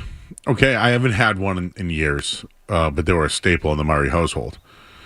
Did you ever eat Celeste pizzas? I don't think so. You know the little 99-cent Oh, yeah, pizza yeah, that's yeah. frozen? Yeah. Okay, I have Got a little had Mama those. Celeste on the front? Yes, okay, I have had those. Do you put that in the microwave or do you put it in the oven? You have put it in the microwave, right? Yeah, I have put it in the microwave. Do you know how much time? Exactly, but do you know how much better it is in the oven? Way better. So I don't have Joe. I don't have that in me. That To dog take in the me. time, yeah. That dog don't live in me. At least with the air fryer though, now you don't have to. There's no like preheating Exactly. the oven. Well, no. Well, you can preheat. You don't need to. Yeah. You know what I'm saying? Yeah. Like you put a slice of pizza in there for a couple minutes at like 350, 400. It's going to come out pretty Dude, solid. I put Saugus wings from Kowloon in there with some boneless spare ribs, and I put them in, and then I dipped them in Saugus wing sauce, and then put them back in. Oh, baby. It was fantastic. Yeah. How was the barbecue sauce there? It was really good. I mean, I'm not the biggest barbecue sauce guy, but it was really good. But like again with the microwave, like I don't even like microwaving a cup of coffee, and I know it has to be heated up. But I mean, I'd almost rather make a fresh batch than microwave whatever I have left over. I don't like things coming out of the microwave. Well, I mean, I like when I make breakfast. I get sausage links. I put them in the microwave, and then I put them in a pan. Okay, now I can get behind that. If you're just nuking it to get. I'm trying to think of what else do I put in the microwave. Oh, I definitely put like leftover Hot Pockets. Oh my god, yeah. Buff mac and cheese. I'll put that back in the microwave.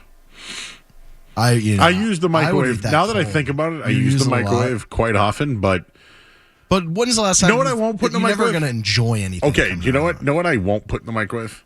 What? I love lobster, right? Like if I got a fillet with a lobster tail, I don't want to put that lobster in the microwave because it like destroys it. Yeah. You're better off would you eat it cold? I did eat it cold. Next day. Yeah. I actually ate it cold lobster on a hot fillet. That sounds pretty different. Pretty good.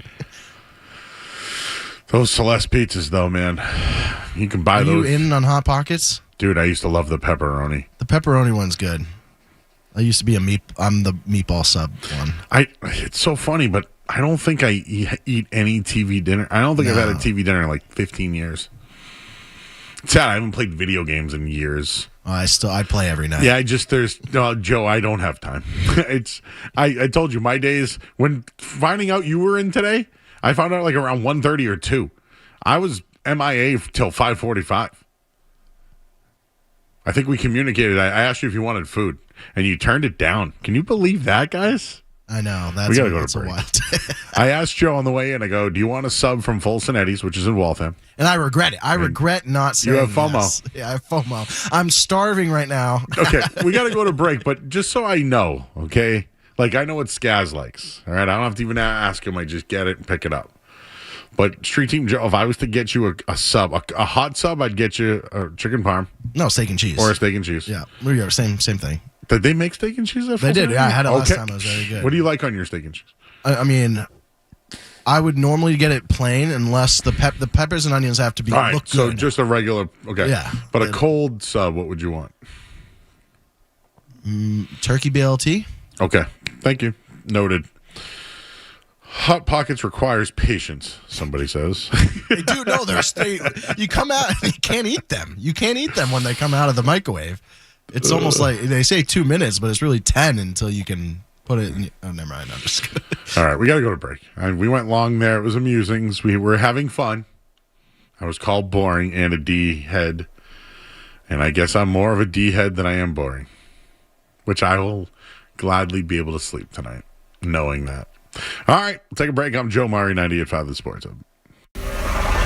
You're listening to Joe. You're listening to Joe Murray on 98.5. You're listening to Joe Murray on 98.5 The Sports Hub.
caller, someone calling me boring, or a D-head? Because it all kind of happened at once. It did all happen at once, and it got all the people riled up. And shout out to Street Team Joe. Tonight Skaz is out. Street Team Joe we call him Street Team Joe because he started on our promotions team, which we call the Street Team. And he worked there, took a hiatus, and you came back. And you basically have somehow found your way into that production studio. I kind of just forced my way. I don't really know. Maybe you like fed me, and I was like, yeah, come on in, man. Yeah. I stumbled upon you and Skaz, and I was just like, you need help? And Skaz was like, yeah. No, and I think you can tell, right? I mean, I'm not. The audience doesn't. At night, we're alone. It's us. It's me and Joe. And we prepare a lot before the show so we can have everything ready because we really can't leave our stations. So, for example, back there, Joe has the board. He's got hotkeys and a computer, but you also have to walk over to turn the YouTube on. It's not like hey, listen, there's people out there doing crazy jobs. I get it. It's just that when you're a little shorthanded, it's a little more difficult. So we're not as crisp. You know what I'm saying? Yeah. But shout out Skaz. I can't believe he does this the whole year. But Joe... It was kind of like you got thrown into a bases loaded situation tonight, but you got out of the side. Yeah, you came in bases loaded with no outs. Gave up one run. No, I don't. Maybe well. Gave up one. The first 5 minutes, maybe gave up a run. Yeah, but you settled down. Yeah, settled down. You pitched like 7 scoreless. I got my changeup going. Yeah. It's baseball season's coming. Yeah. Anyways, so the show is turned around tonight. There's been a lot of interactions, which I love. But all right. So I asked you off the air because I said, hey, I got something I need to ask you. Would you like me to tell you who wants me to ask you? And you said, nope, tell me on the air. So I didn't want to say, dude, I got something I got to ask you. But so I didn't do it. Do you get notice what? Yeah, you didn't do it. I did ask. You gave me the warning. Yeah. So Kendra Middleton's reached out to me, who I will be on with on Sunday here on 98.5 The Sports. I'll be listening to that. 10 o'clock Sunday morning. You and Kendra will be very entertaining. Listen, you don't know what comes out of my mouth. Talk about boring. Yeah, you and Kendra. You don't know what's coming out of her mouth. All right, anyways, she has mentioned something to me that I haven't picked up on. Okay. So, Joe, Kendra wants to know your top 3, because I know you're a top 5 guy. What are your top 3 most used kitchen appliances? Air fryer, by far number 1. I'd heat up anything in the air fryer. I mean, does a fridge count? Oh, are we counting the basic? What was the thing you didn't like? I hated the microwave. I'm sorry. What is it called? Microwave? No. Say it. Microwave. Say it how you said it before. Microwave. Yeah, I don't. That's now that I say it out loud. That's not how you pronounce it, but that's exactly why I don't use it. I think it's Michael-wave. Michael-wave. Is that what I'm saying? How does it sound to you? Say oven. Oven. Now say fridge. Fridge. Now say microwave. Microwave. What does it sound like? Michael-wave. Michael-wave.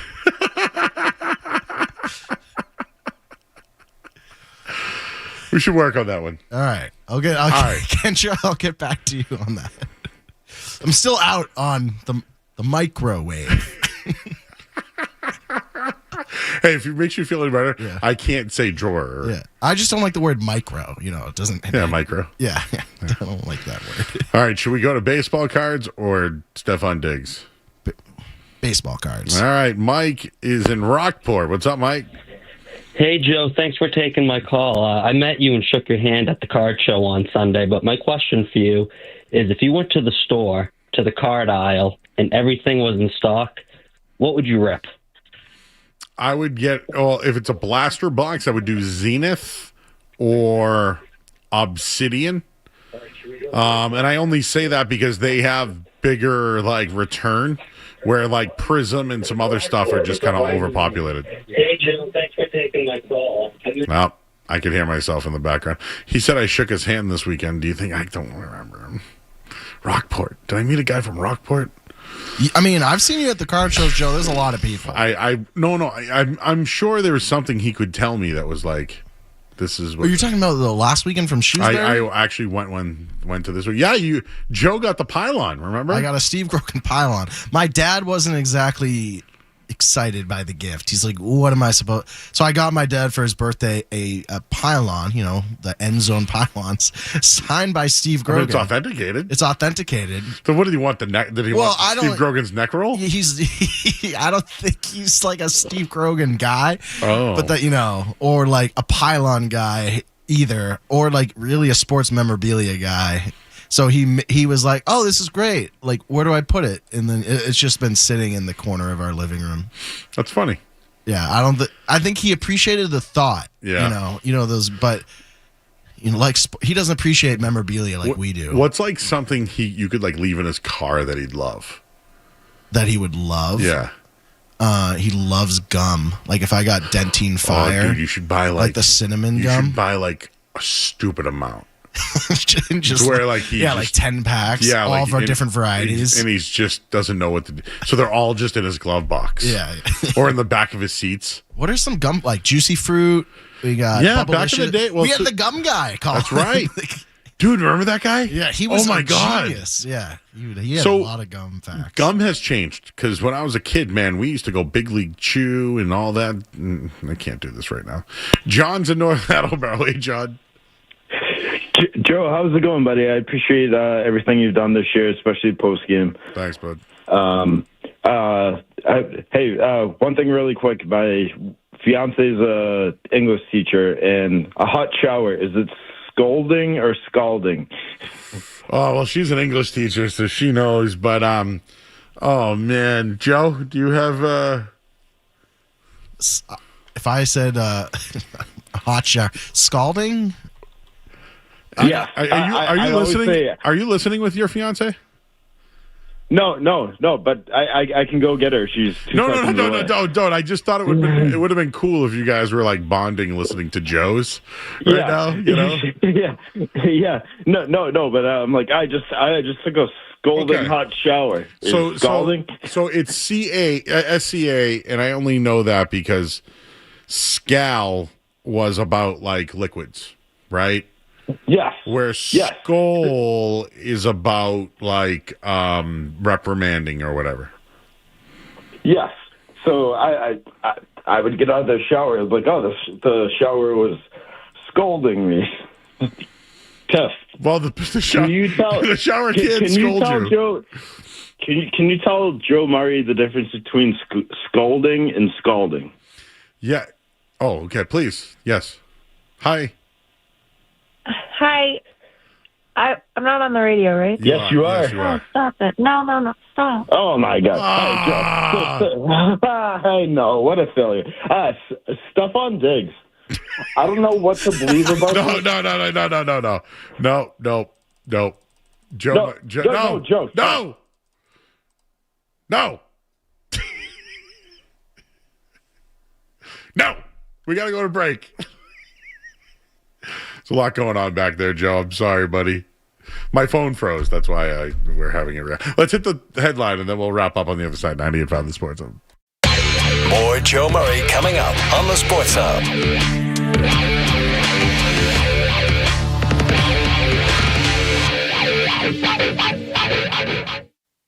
Essential Sports Hub headline presented by Celsius Energy Drinks. All right, not much going on in the sports world tonight, but Team USA took down Latvia 5-1, and also Terrell Williams getting reassigned. Maybe Zach Kerr will take over the defensive coordinator job. Headlines, they are brought to you by Valvoline Instant Oil Change. Enjoy quick and convenient vehicle maintenance this fall. Visit NewEnglandOilChange.com. You'll save 15% off your next drive through oil change. Valvoline Instant Oil Change, the official oil change of busy people. I'm Joe Murray.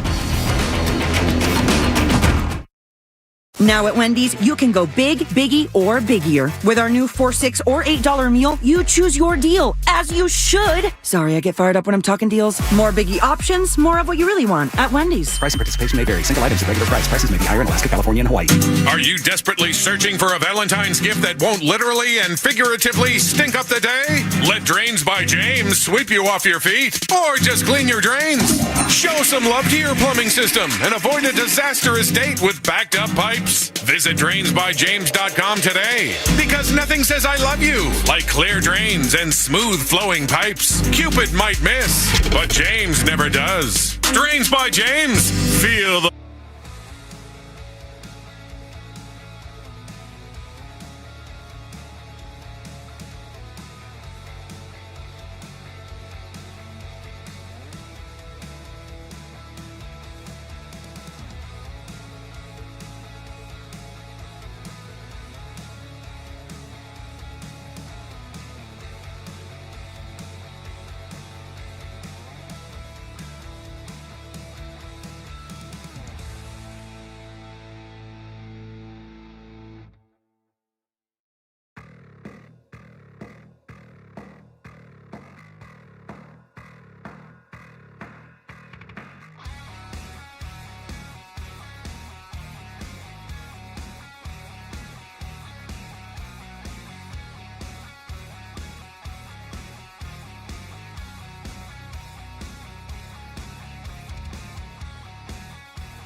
scoreless eighth inning right there for Joe.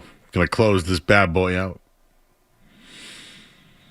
People are wondering about you, so people are asking me questions about you now. I'd say I went 7 1/3 innings. No, we're 7 1/3. You're right. 3 runs, solid ERA. I think you did a great job. If you want me to be like critical to get better, just remember that you have to pot it down when the guy talks. That's all. Yeah. But think about it. When you let it go and then you're running to the YouTube. Yeah. So you're not, if you didn't have to run to the YouTube, you would, you get what I'm saying? Yeah. I have to time out the YouTube better because I'm forgetting. But I mean, listen, I say and, talk in circles. So, like, you know what I'm saying? And some guy called me boring. Yeah, and a D-head. That got all the callers calling in, though, Joe. That was between him and the Giants. My friend Joe calling him the Giants. We sparked a lot of conversation. Yeah, but no, this is a great show to learn on because I'm not. If you screw up, we're gonna laugh. we're just gonna laugh. That's what Ryan Garvin said. He says the best show to learn on. It's the best show to learn. All right, so we got 4.5 minutes. We're gonna do a. Not lightning, because I don't want to use somebody else's bit. Should we just call it a flash? Let's do flash. All right, let's talk to Ben in Nashua. Ben. Hey, what's up, Joe? 3 quick things. Street Team Joe, awesome. Joe Murray, not boring, not a hipster. And if going to a movie, go to Tingsboro, get a Gus's, go to the dollar store, movies, and then the Nash Casino after. Oh, that's like the triple threat. I don't know if I can go to the casino. That's after. the Ben we met at Augusta. That's the Ben we met. That's right. Yeah. Ben's awesome. Beef. Shout out, Ben. Augusta's is great. Dude, we got them on Super Bowl Sunday. Answer that. Joe doesn't know what it is. It's called the hotline. Answer it. He doesn't know what it is. Oh, this is great. Oh, where's Skaz? I wish he was here to see this. Oh, I love this.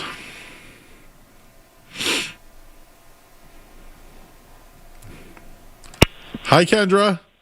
Hi, Divas. How you doing? I'm so good. How are you? You've been really into the show tonight. I have been very into the show. I've been driving a lot, so I've been listening to you guys at night. But whenever something outrageous is said, I use talk to text you, and I could not ignore the Michael Wave comment. Kendra, you got to go back and listen to it on the podcast for like the first few times he said it in the original segment. It is legitimately Michael Wave. Did I say it every single time? Every single time. Oh, no. What would the I think we need to clip it for future shows. I was gonna say, what would because Kendra is great at graphics.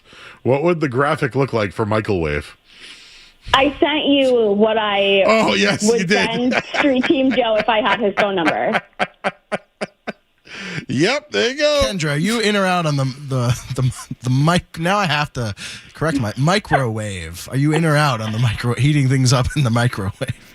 I'm predominantly out just because I'm kind of a hippie, but there are moments where I will admit desperation wins, and I do use the microwave. By a hippie, are you referring to that there's like some studies out there that it's not good putting? Yeah, like microwaves totally give you cancer. Exactly. See, Joe, I knew some health stuff. People don't think I'm healthy, but I knew some health stuff. I know you know, Joe. The microwave. The microwave. Well, Kendra, I'm going to be on with you this Sunday.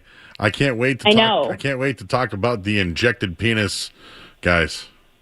I'm actually so excited that you said that because I'm watching the reruns of the Olympics right now. I'm going to be so prepared. We're going to have so much fun. We have some celebrity sports gossip to talk about. It's going to be a good time. Make sure you guys tune in. Thank you. We have to make sure we're on YouTube because you have the best YouTube chat. Well, you know what? You helped us out with that tonight, and somebody called me boring and a dickhead, and I don't think I'm either, but I'd rather be a D-head than boring. You know what? I'm going to be honest here. You're so upset about it that I think that they may have won this interaction. But I won. You know why? Because you're not boring. Because the show really had fun later on. It's true. Okay, well, thanks for letting me call in. I love you both. I will see you Sunday. Will you put me in a group chat so I can send Street Team Joe that meme, or will you put it on Twitter? I got that for you. Okay, I love you guys. Hey, have a great evening. Kendra will enter the chat, which is, of course, the name of Boston's Enter the Chat on Nesson 4 o'clock every day, Monday through Friday.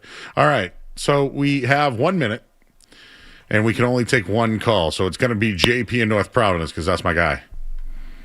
Joey yawns. I just tuned in. Somebody called you boring. Tell them to call in on a Friday night at 9 o'clock. Best show, best ever. Out. Don't even come near the station. We'll find you. 2, old school gum, juicy fruit gum, the best flavor, the best taste, never lasted, but it's great. 3, Korean pork, spicy ribs last weekend at Earl's Restaurant at Copley. To die for, Joe. It melted. Okay, it's great. Can Vucevic keep it up? Us green teamers think so. Looks like a good trade so far. And Joe Murray must listen radio Sunday morning. Go F1 Racing, Kendra. As Jim Rome would say, I'm out. Thank you, JP. Michael Wave! Talk to everybody tomorrow night. Street Team Joe, excellent job. And this hour of the Sports Hub is brought to you by Valvoline Instant Oil Change. Enjoy quick and convenient vehicle maintenance this month. Visit NewEnglandOilChange.com. You'll save 50% off an next drive-through oil change at Valvoline Instant Oil Change, the official oil change of busy people. Mike in Millbury wants to say Michael Wave. Call tomorrow. Thank you. Bye.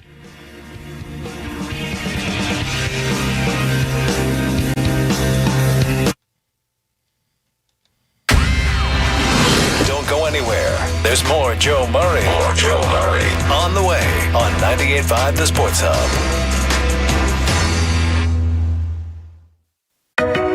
Nobody knows New England like McGovern Auto Group. Hi, this is Scott Zolak, and my friends at McGovern Auto Group can get you into a newer pre-owned vehicle that fits your lifestyle and your budget. With over 35 locations, 25 brands, and more than 9,000 new and pre-owned vehicles in stock. Learn more at McGovernAuto.com. For the best deal on any name brand tire, get to Town Fair Tire. For the guaranteed lowest price and the most free services, nobody beats Town